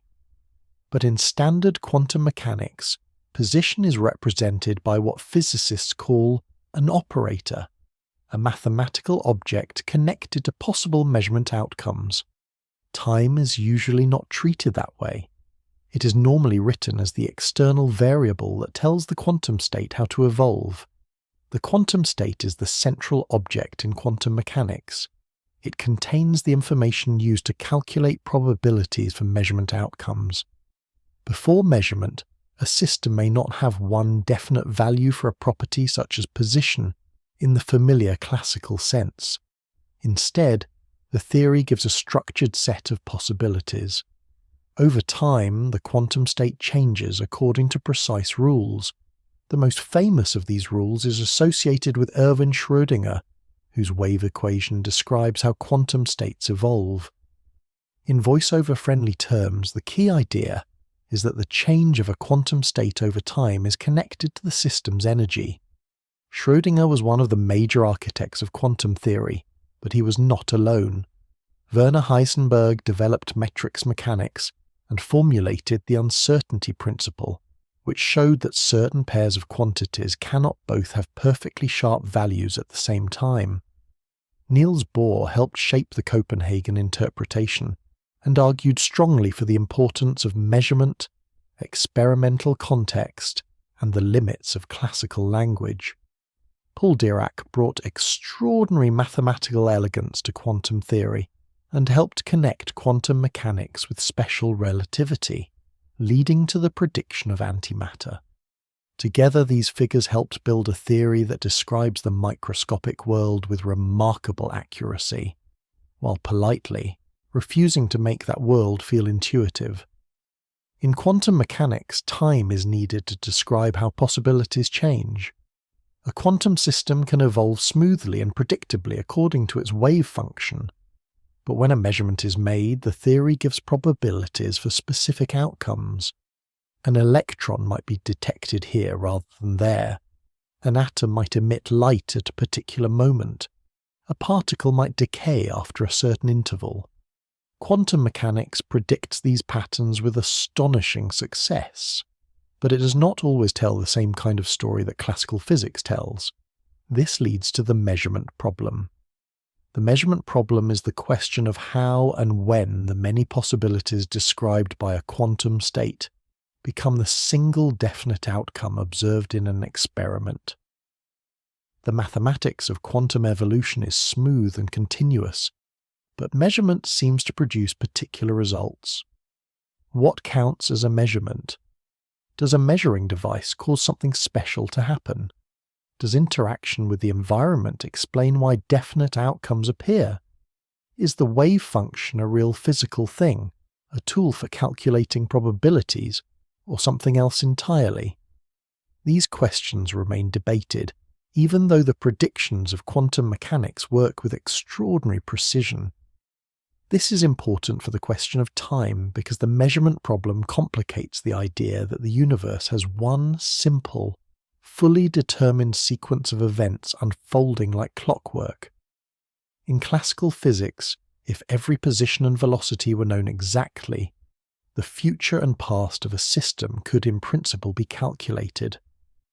In quantum mechanics, the theory gives probabilities, not definite hidden timetables in the ordinary sense, at least in its standard interpretation. The future is not merely unknown because of human ignorance. At the quantum level, the theory itself describes possible outcomes with probabilities. This does not mean that quantum uncertainty proves time is unreal. It does not mean that particles are confused, that reality is made of thoughts, or that the universe is improvising jazz whenever nobody looks. Quantum mechanics is not a license to say absolutely anything and then blame it on electrons. What it does mean is that the relationship between time, change, measurement, and reality is subtler than in classical mechanics. Time remains present in the equations, but what unfolds through time is not always a single definite classical history. The uncertainty principle is often introduced through position and momentum. Position describes where something is, while momentum describes how much motion it has in a particular direction. Heisenberg's uncertainty principle says that the more precisely one of these is defined, the less precisely the other can be defined. This is not just a limitation caused by poor instruments, it is a feature of quantum systems themselves. A particle is not simply a tiny marble with a perfectly definite location and speed that people are too clumsy to measure. The quantum description does not work that way. There is also an energy-time uncertainty relation, but it must be treated carefully. It is often written as though it were exactly the same kind of relationship as position and momentum, but time is different in standard quantum mechanics. Since time is usually not an operator in the same way position is, the energy-time relation has a different interpretation. In broad terms, it connects the uncertainty in energy with the timescale over which a quantum system changes or over which a state can be meaningfully distinguished. It appears in contexts such as unstable particles, spectral line widths, and the duration of quantum processes. A useful way to phrase the idea is that very short-lived quantum states tend to have less sharply defined energies. An excited atom that decays quickly may emit light with a slightly spread-out range of possible energies, producing what is called a natural line width. This is not because the atom is being careless with its paperwork. It is because the lifetime of the state and the precision of the energy are linked. The shorter the lifetime, the broader the energy spread. Time enters here not as a simple clock reading, but as a scale over which quantum change and stability are defined. Quantum decay gives another gentle example. A radioactive atom does not come with a tiny visible countdown clock telling it exactly when to decay. Quantum mechanics can predict a half-life for a large collection of identical atoms. A half-life is the time over which, on average, half of the atoms in such a collection will decay. But for a single atom, the exact moment of decay is not predicted deterministically by standard quantum mechanics. The theory gives probabilities. This makes time in quantum physics feel less like a pre-written schedule and more like a structure within which possibilities become outcomes. At the same time, quantum mechanics is extremely time-disciplined. Atomic clocks, lasers, semiconductors, magnetic resonance imaging, electron microscopes, and countless modern technologies depend on quantum principles behaving with exceptional reliability. The theory is not vague. It is one of the most precisely tested frameworks in all of science. Quantum electrodynamics, the quantum theory of light and charged particles, makes predictions matching experiments to extraordinary accuracy. So the strangeness of quantum time does not come from failure. It comes from success that does not fit everyday imagination.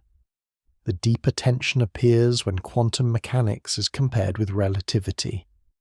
Relativity treats time as part of space-time, flexible and connected to motion and gravity.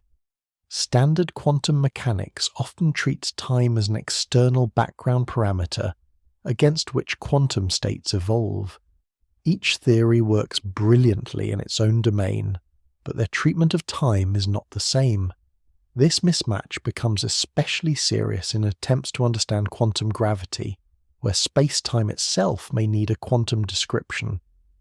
So time in quantum mechanics is both indispensable and oddly placed. It tells quantum states how to evolve. It appears in probabilities, decay rates, lifetimes, oscillations and measurements. It helps organize the behavior of atoms and particles with astonishing accuracy.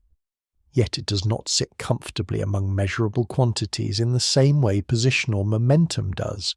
It is there, but not quite like the others. This gives another careful answer to the question of whether time is real.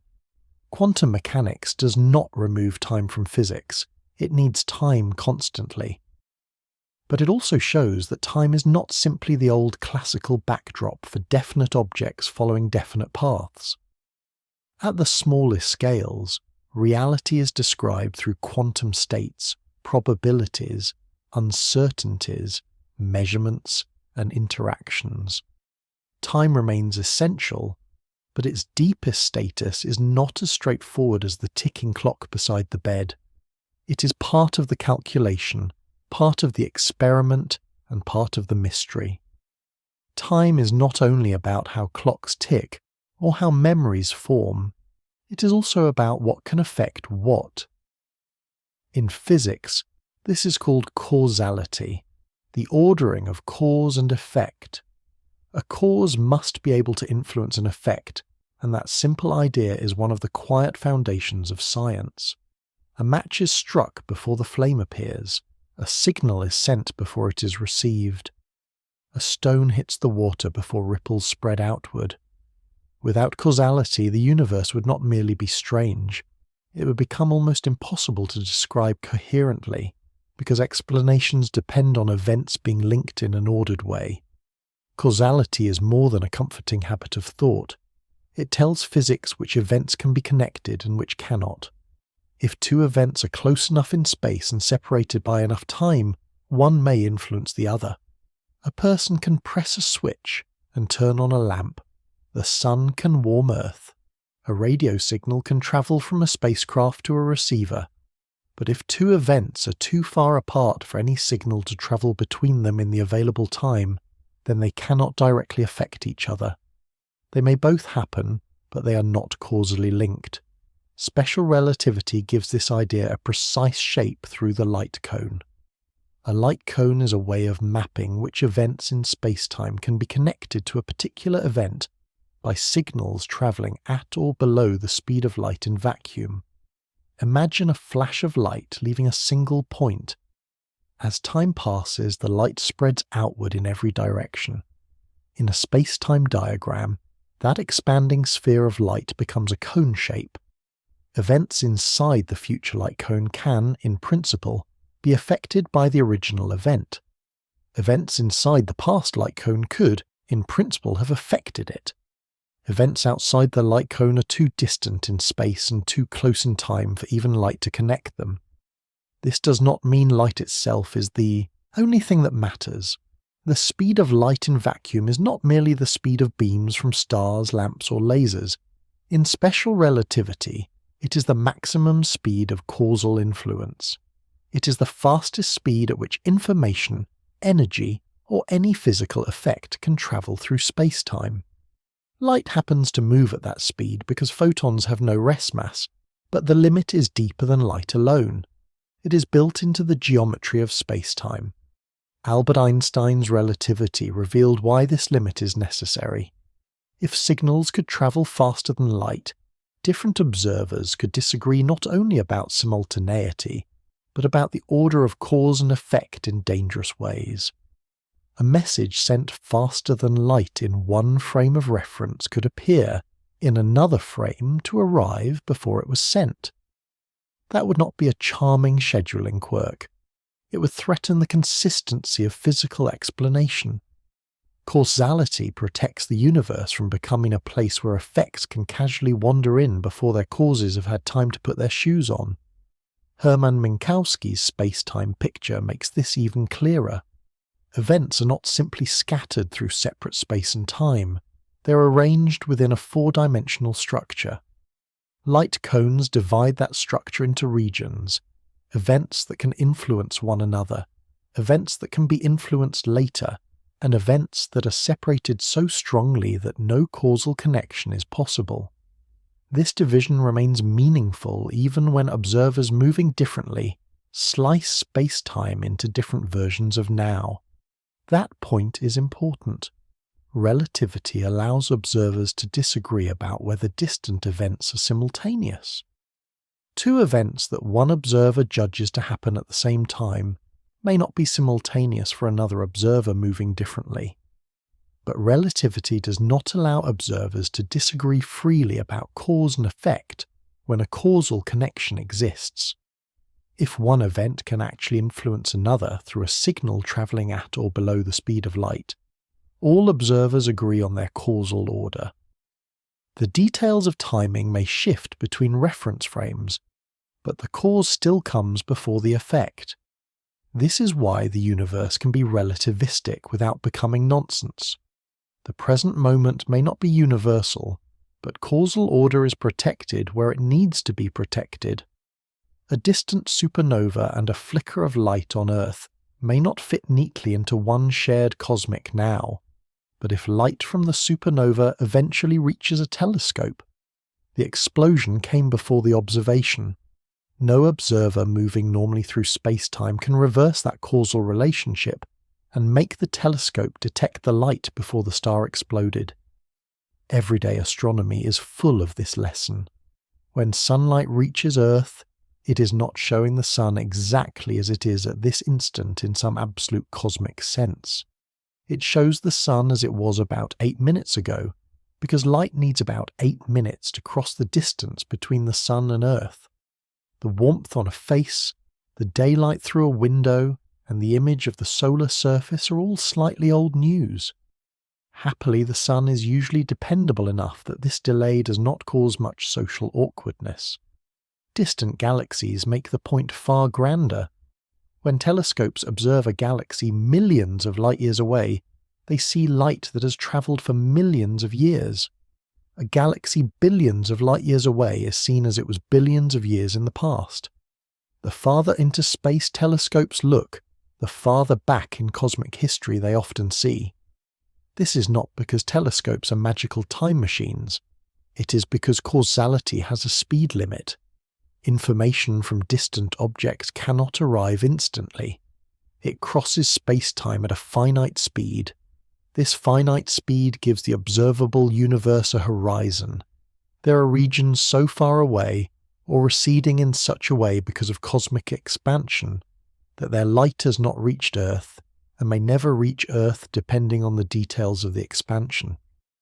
The universe may extend beyond what can be observed, but observation is limited by causal contact. Physics can describe a wider universe in models, but direct information only arrives from regions that have had time to send light or other signals to us. So time is not only a personal flow, a clock reading, or a memory of what has already happened. It is part of the structure that decides which events can touch one another. Causality gives time a physical role. It separates possible influence from impossible influence. It keeps causes and effects in order even when simultaneity becomes relative.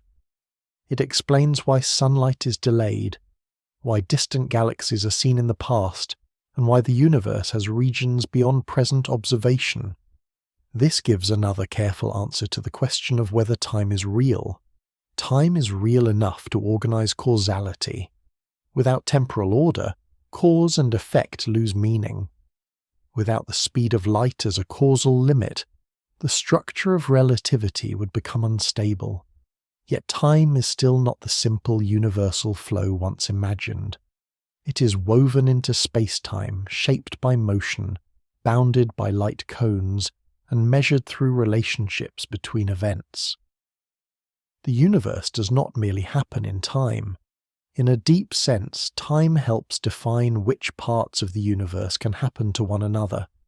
Time can be measured beside a bed, inside a laboratory, or by a clock riding high above Earth on a satellite. But cosmology asks for a much larger clock. It asks how time describes the history of the universe itself, from the hot early universe to galaxies, stars, planets, chemistry, life, and eventually observers capable of wondering why any of this has taken so long. Local time belongs to particular clocks and paths through space-time. Cosmic time belongs to the broad story of the expanding universe. Modern cosmology is built on the idea that the universe has changed. It was not always filled with mature galaxies, long-lived stars, rocky planets, and mildly confused mammals looking up at the sky. The Big Bang model describes a universe that was once much hotter, denser, and more uniform than it is today.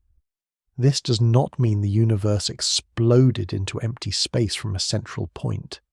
It means space itself has expanded, carrying matter and radiation into a cooler, more spread out state over cosmic history. One of the key clues is redshift.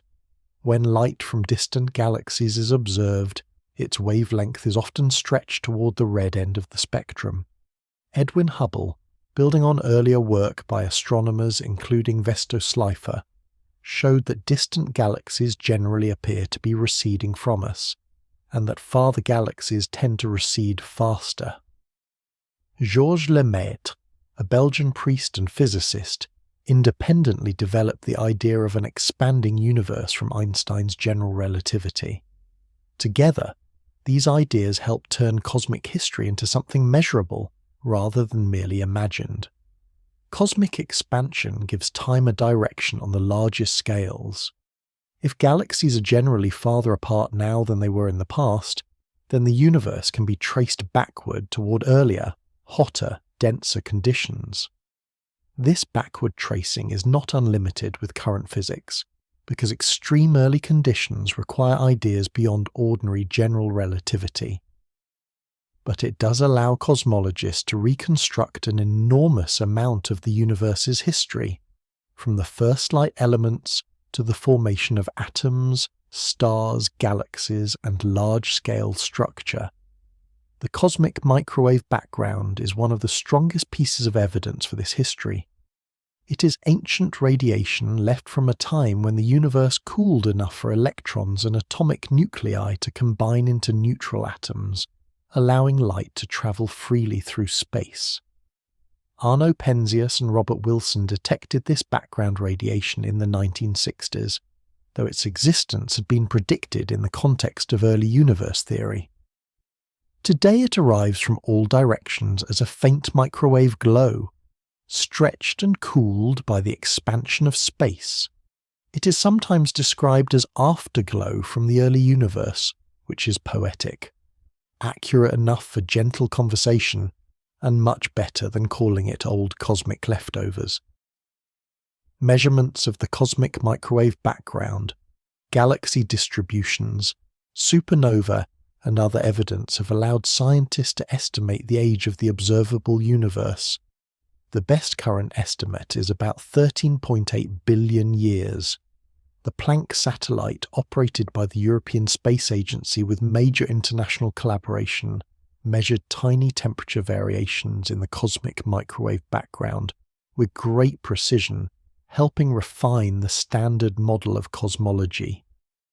That model is often called lambda cold dark matter, because it includes dark energy represented by the cosmological constant and dark matter that moves relatively slowly compared with light.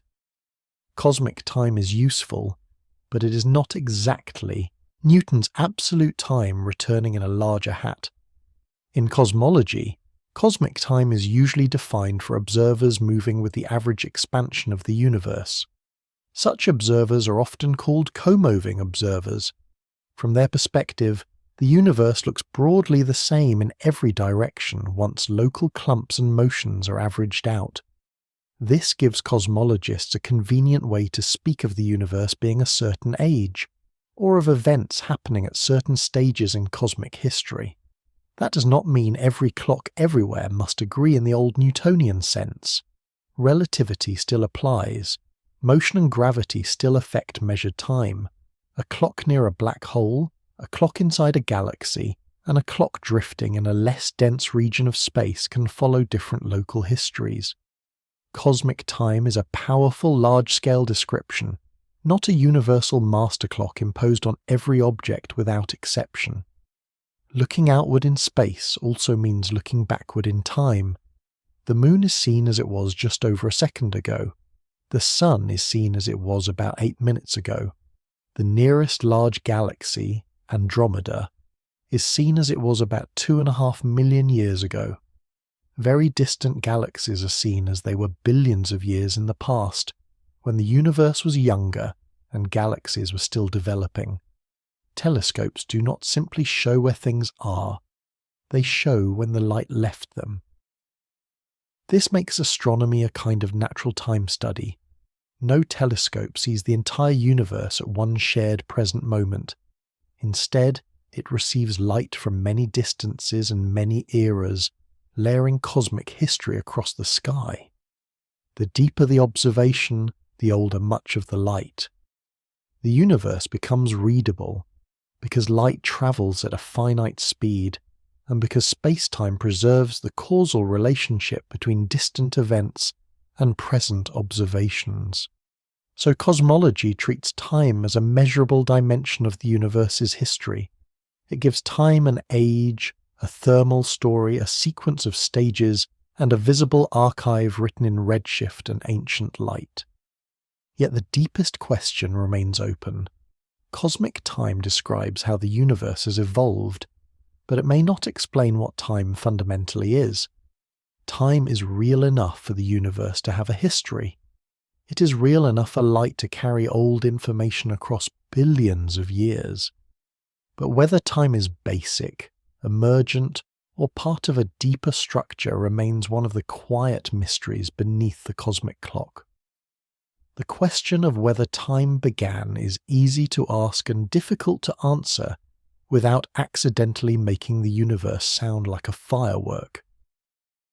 The Big Bang model does not describe matter exploding outward from one point into a large empty space that was already waiting around like a cosmic warehouse.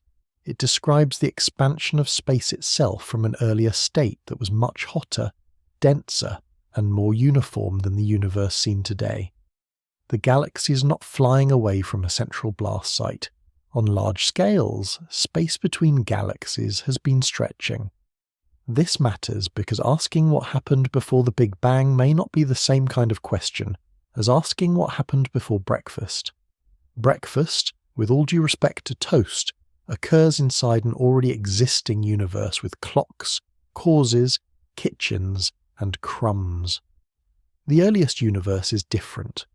When cosmologists trace expansion backward, they reach conditions where ordinary ideas of time, space, matter, and energy become increasingly extreme. The deeper the calculation goes, the less confident ordinary physics becomes. In general relativity, the universe is described through space-time geometry. Matter and energy shape space-time, and space-time guides the motion of matter and energy.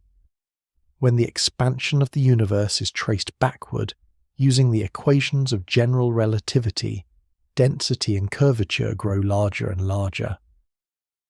In the simplest classical picture, this leads toward a singularity, a state where quantities such as density and curvature become infinite. But most physicists do not treat that as a complete physical description of the beginning. An infinity in a theory often means the theory has been pushed beyond the range where it can safely explain nature. Stephen Hawking and Roger Penrose made major contributions to this issue through singularity theorems.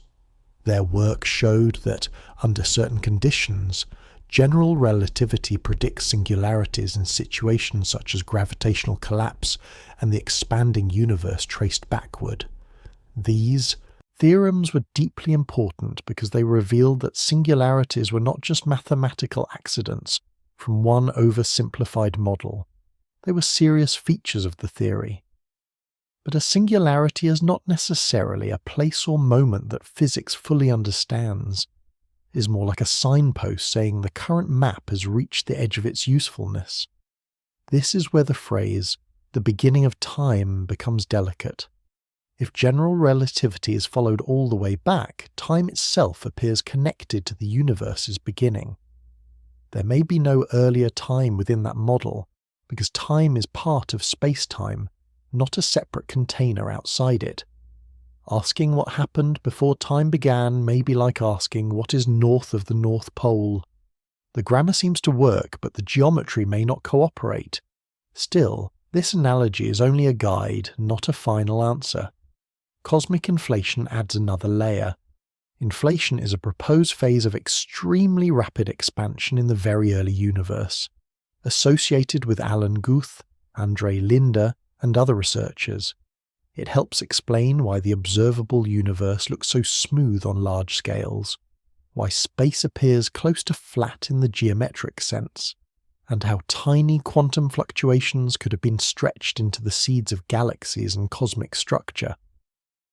Inflation is strongly supported by several broad features of cosmology, but the exact model of inflation and what, if anything, came before it remain active areas of research. To understand the earliest moments more deeply, physics needs a theory of quantum gravity. General relativity describes gravity and space-time beautifully on large scales. Quantum theory describes particles, fields, and microscopic processes with extraordinary precision. But near the earliest conditions of the universe, both are needed at once. Space-time itself may have been subject to quantum effects. Without a confirmed theory that unites gravity with quantum mechanics, the beginning of time cannot be described with complete confidence. Several possibilities have been explored, but they should be handled carefully. Bouncing cosmologies suggest that the expanding universe may have followed an earlier contracting phase, so the Big Bang would be more like a transition than an absolute beginning.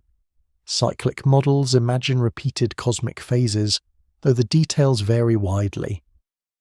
The no-boundary proposal, associated with Stephen Hawking and James Hartley, suggests a way in which the universe could be finite, but without a sharp initial edge in time.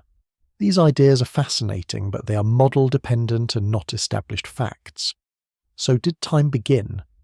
In the current standard cosmic description, the observable universe has a history that can be traced back to a hot, dense, early state about 13.8 billion years ago.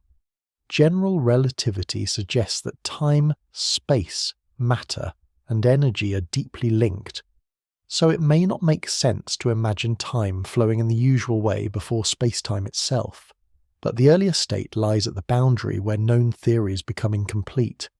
This gives a careful answer rather than a dramatic one. Time may have a beginning in the universe as currently described, but science does not yet know whether that beginning is absolute, emergent, transitional, or part of a deeper structure. The Big Bang model tells an extraordinary story of cosmic history, but it does not fully settle what time is. At the edge of the earliest universe, time becomes not just a measure of change, but part of the mystery being measured. Black holes make time feel less like an abstract idea, and more like something the universe can bend almost beyond recognition. They are not merely dark objects with dramatic reputations. They are regions where gravity is so intense that space-time itself is profoundly curved. Near them, the familiar rhythm of clocks, light, motion, and distance stop behaving in the gentle way they do on Earth. Time remains measurable, but it becomes deeply shaped by gravity. The scientific description began with Einstein's general relativity, and soon after, Karl Schwarzschild found a solution to Einstein's field equations describing the space-time around a spherical mass. This solution revealed what is now called the Schwarzschild radius, the boundary associated with a non-rotating black hole's event horizon. At first, this seemed like a mathematical curiosity. Later work showed that it pointed toward real objects that could form when enough mass was compressed into a small enough region. An event horizon is not a solid surface. It is not a physical shell, a wall, or a trapdoor in space with suspiciously theatrical lighting. It is a boundary in space-time. Once anything crosses it inward, even light cannot escape back to distant observers. This does not happen because light grows tired, or because the black hole sucks in the way a vacuum cleaner does. It happens because space-time is curved so strongly that all future directed paths inside the horizon lead inward. Time behaves differently depending on where the observer is. From far away, an object falling toward a black hole would appear to slow as it approached the event horizon. Its light would become increasingly redshifted, stretch to longer wavelengths, and it would fade from view. The distant observer never sees it cleanly cross the horizon in ordinary external time. Instead, it appears to become dimmer and slower, almost frozen near the boundary. For the falling object itself, the experience is different. Its own proper time continues normally along its path. If the black hole is large enough, crossing the event horizon may not involve any sudden local drama at that exact boundary. There is no signpost saying "Welcome to the point of no return," which feels like a missed opportunity for cosmic customer service. But once inside, escape is no longer possible. The future direction of motion leads deeper inward, just as surely as ordinary time leads from earlier moments to later ones. Subrahmanyan Chandrasekhar helped show how massive stars could reach states where gravitational collapse becomes unavoidable after nuclear fuel is exhausted.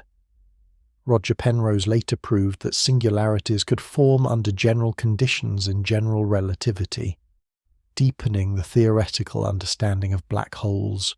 Stephen Hawking connected black holes with quantum theory and thermodynamics, revealing that they are not simply silent gravitational pits, but objects with temperature, entropy, and unresolved mysteries. Observational astronomy has also brought black holes out of pure theory. The Event Horizon Telescope collaboration produced images of the shadow of the supermassive black hole in the galaxy Messier 87, and later the black hole associated with Sagittarius A star at the centre of the Milky Way.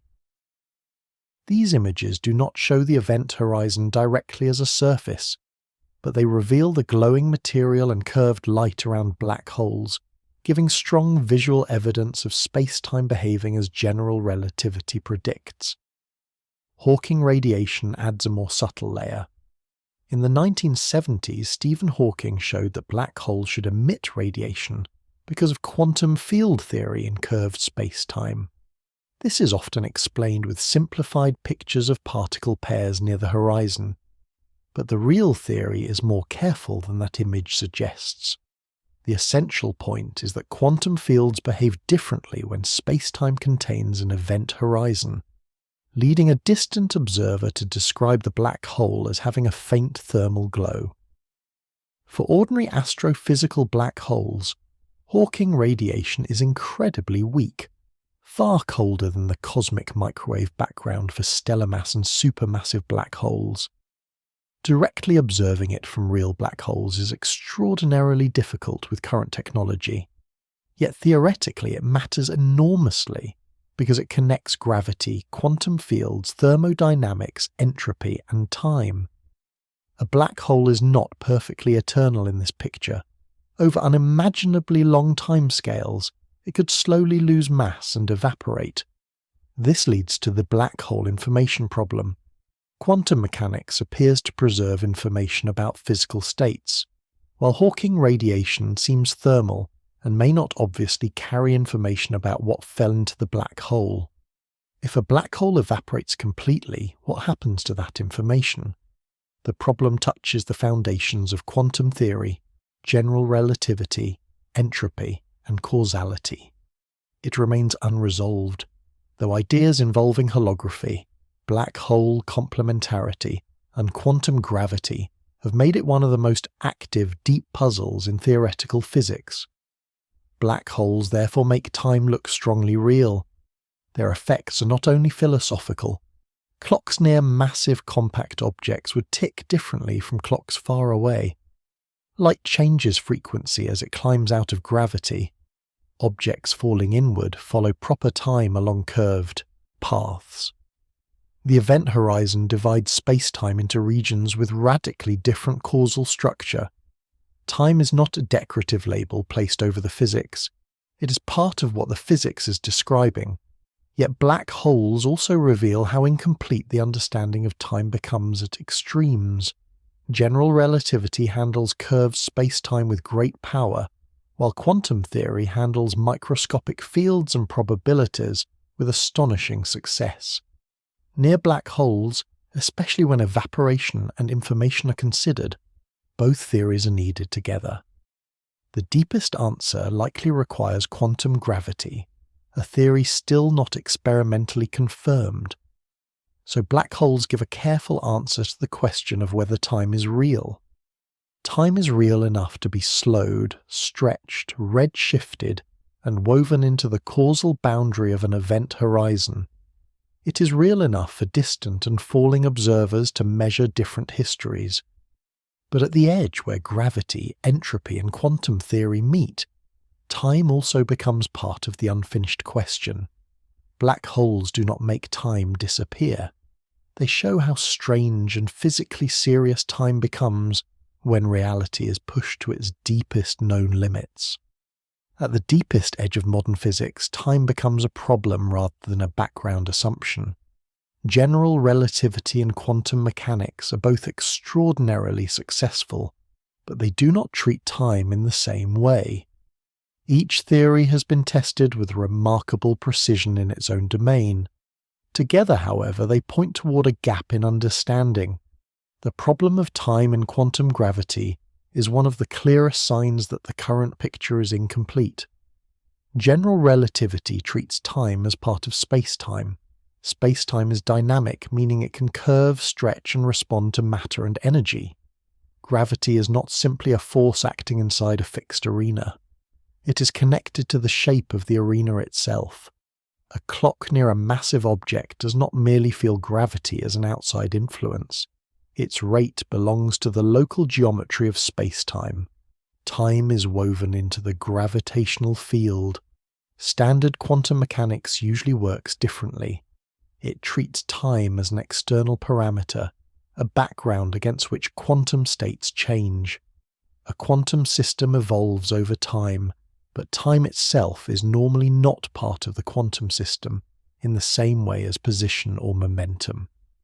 The quantum state changes according to rules that assume a time variable is already there. This works extremely well for atoms, particles, fields, and laboratory systems. But it becomes awkward if space-time itself is supposed to be quantum. That is the heart of the problem. If gravity is space-time geometry, and space-time must somehow be described quantum mechanically at the smallest scales, then time can no longer sit comfortably outside the system. The clock, the stage, and the actors may all belong to the same quantum description. Physics then has to ask what time means when the thing that normally defines time is itself uncertain, fluctuating, or not yet classical. Several approaches try to address this, but none has become a complete experimentally confirmed theory of quantum gravity.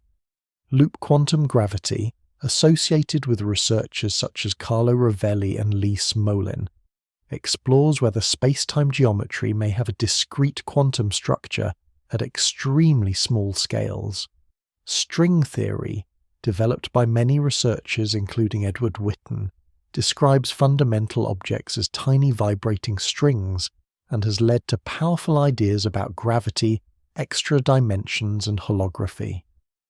Juan Maldaceno's work on the anti-de Sitter conformal field theory correspondence has been especially influential in connecting gravity with quantum theory in certain idealized settings. Other approaches take different routes. Causal dynamical triangulations attempts to build space-time from simpler building blocks while preserving causal structure. Causal set theory, associated with Raphael Sorkin and others, proposes that space-time may be fundamentally made of discrete events ordered by causality. These ideas are serious research programs, but they are not settled answers. They show how deeply the problem reaches. Even the smooth space-time used in relativity may be an approximation that emerges from something more basic. One famous expression of the problem appears in the Wheeler-DeWitt equation, named after John Wheeler and Bryce DeWitt. It is an attempt to apply quantum ideas to the universe as a whole. In ordinary quantum mechanics, an equation describes how a system changes with time. But in the Wheeler-DeWitt equation, time does not appear in the usual way. Very loosely, the universe's quantum state seems to be described without an external clock.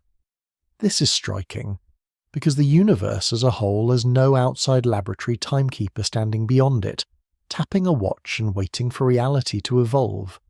This does not mean that nothing happens, or that time is definitely an illusion. It means that the familiar kind of time used in ordinary quantum calculations may not be fundamental in a theory of the whole universe. Time might emerge from relationships between parts of a system.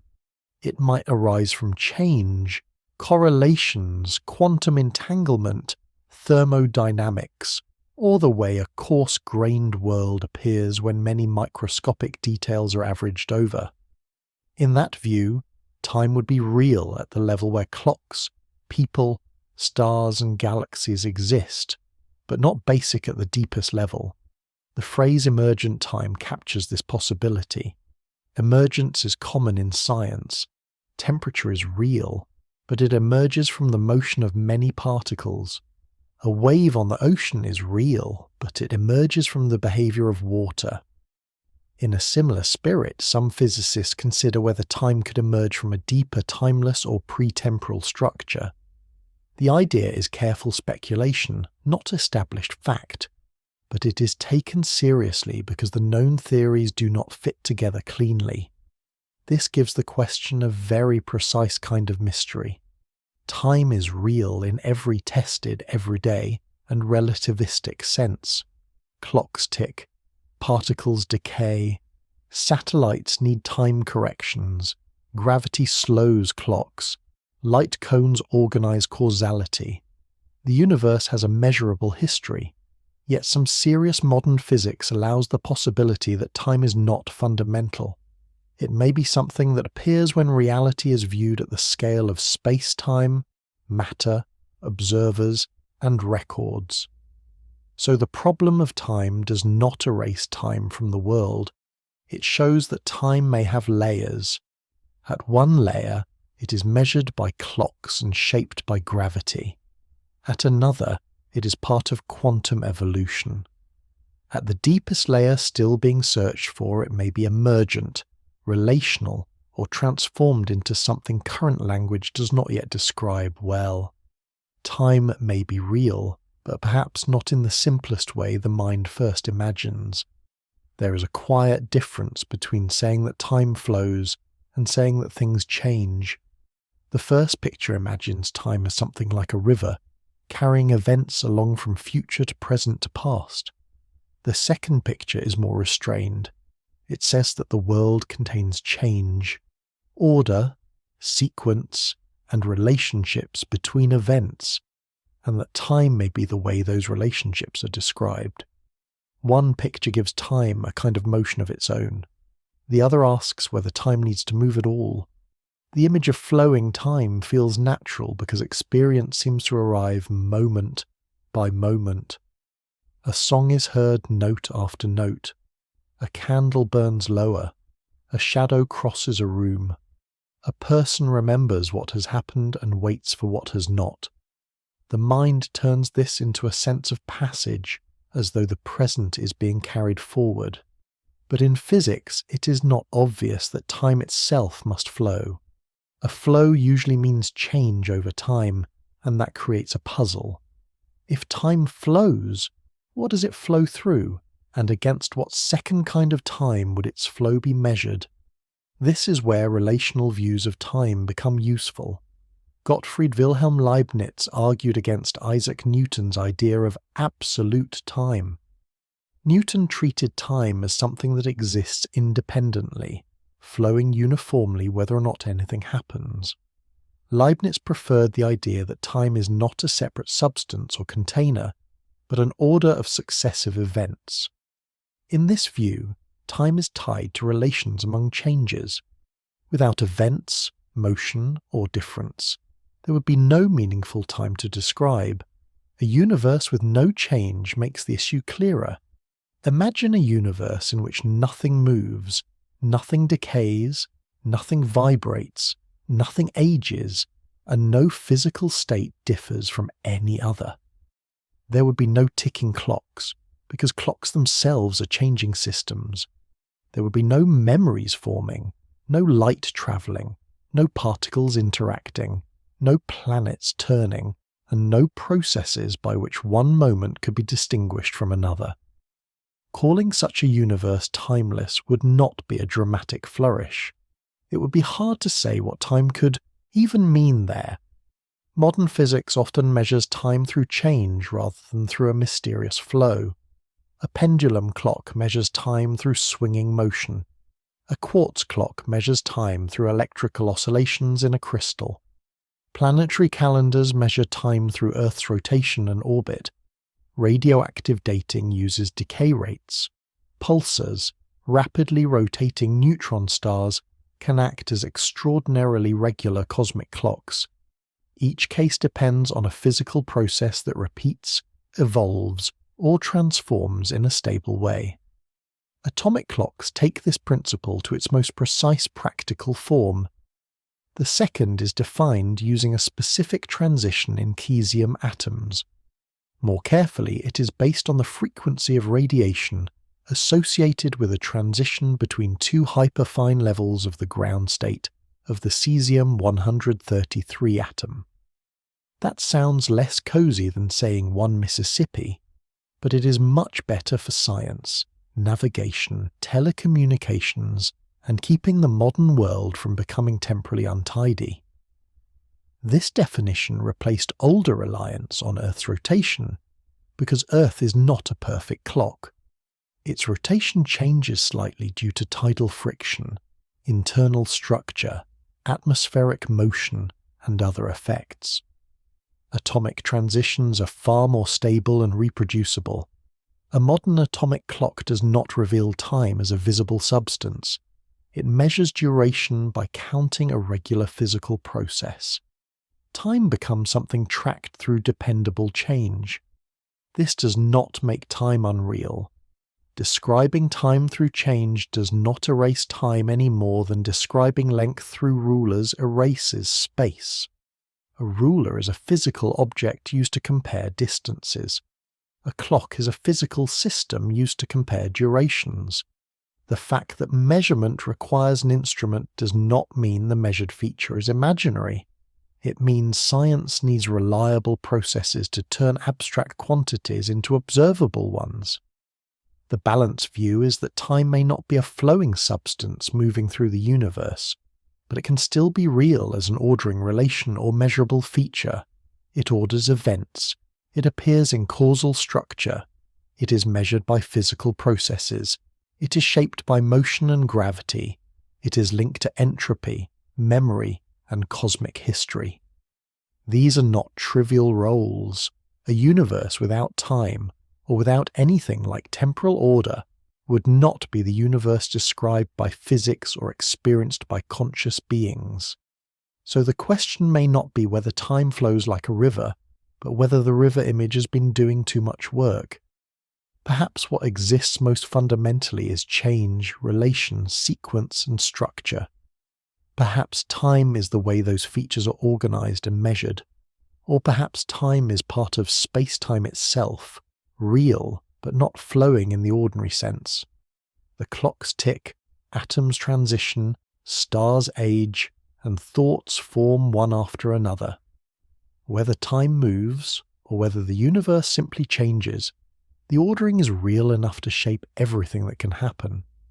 After all the bending, stretching, measuring, and questioning, time still comes back to the present moment.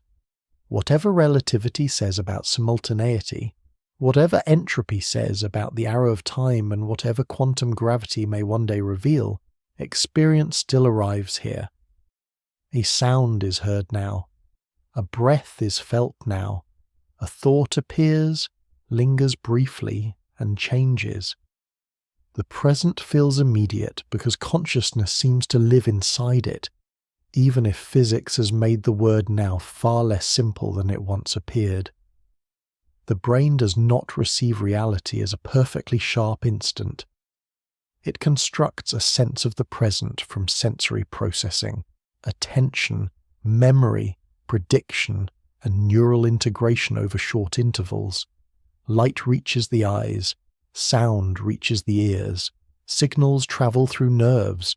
The brain compares, filters, organizes, and interprets them. By the time experience becomes conscious, it is already the result of processing.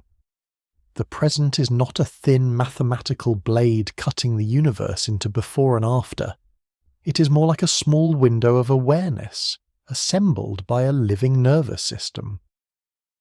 Neuroscience and psychology both suggest that conscious experience has a temporal width. The brain combines information over fractions of a second so that the world feels smooth rather than broken into separate flashes. Speech, music, movement, and touch all depend on this integration. A melody would not be heard as a melody if each note were experienced in total isolation. A moving hand would not look like motion if the brain did not connect changing visual information into a continuous pattern. The present moment is therefore not infinitely sharp. It is processed, blended, and stabilized. This does not make experience fake. It means experience is biologically mediated. Vision is constructed too, but that does not make the visible world meaningless. The brain builds color from wavelengths of light, depth from visual cues, and sound location from tiny differences between the ears. In the same way, it builds the felt now from incoming signals, recent memory, bodily rhythms, and expectation. The present is real as experience, but it is not the same thing as an objective universal slice through space-time.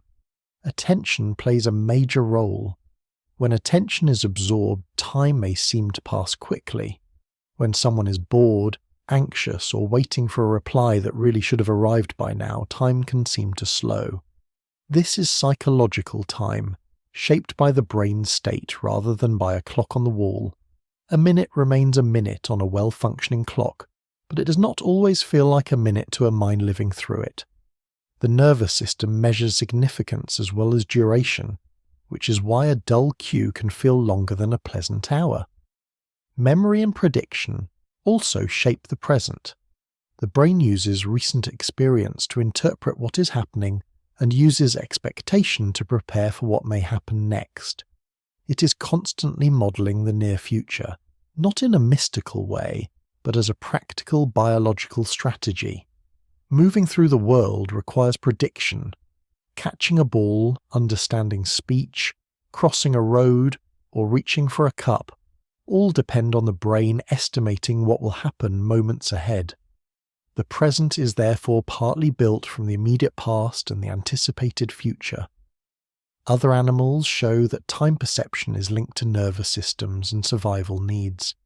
Some small animals process visual changes more quickly than humans, which may help them react to predators or fast movement. Flies, for example, can respond to rapid changes with extraordinary speed. One reason swatting them feels like negotiating with a tiny airborne time traveller. Larger animals with different metabolisms and sensory systems may experience motion and timing differently.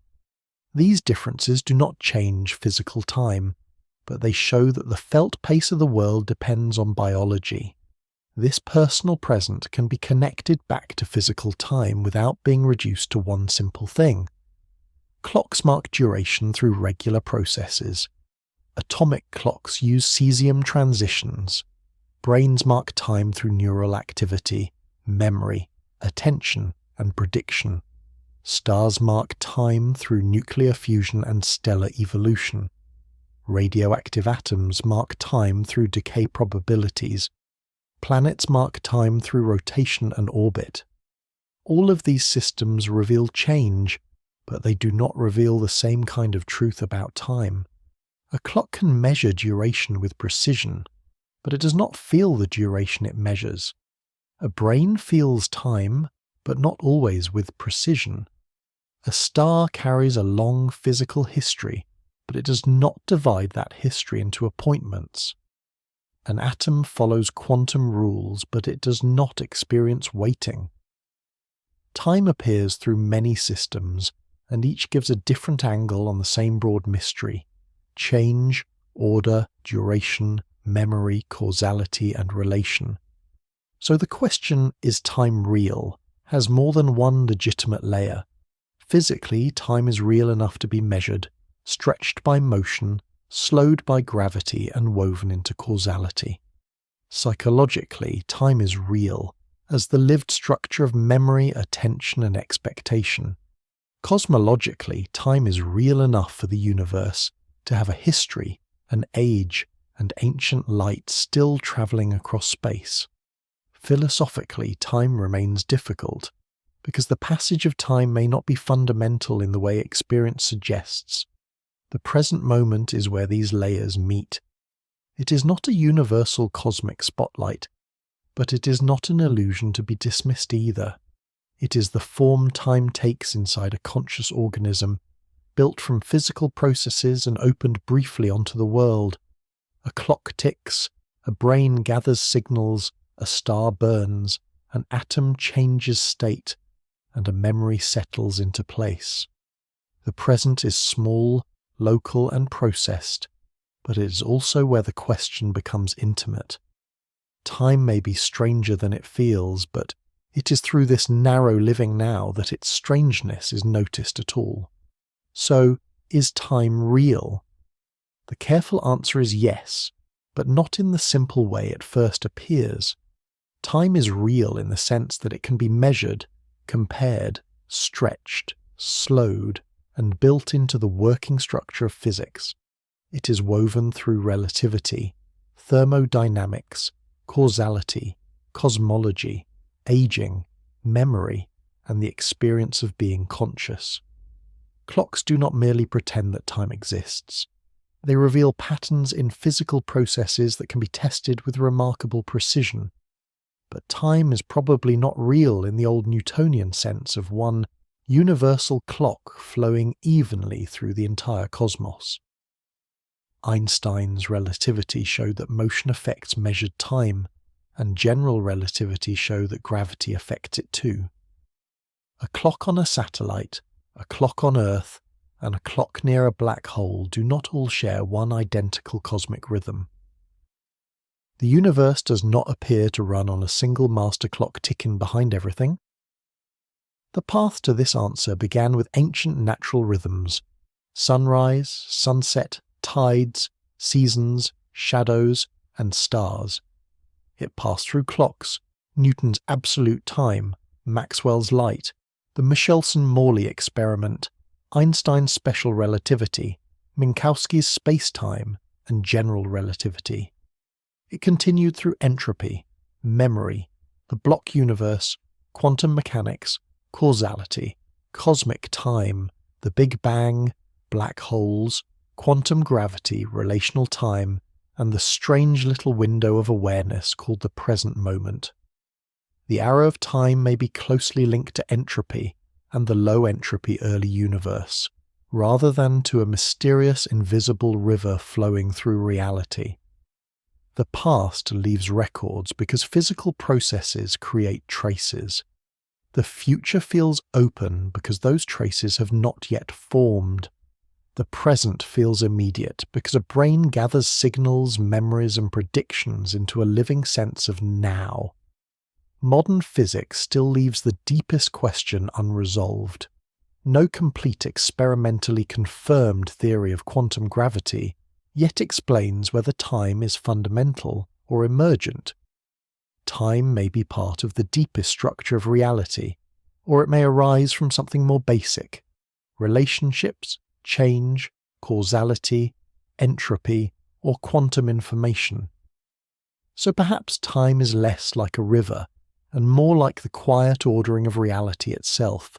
Clocks tick, stars burn, atoms change, memories form.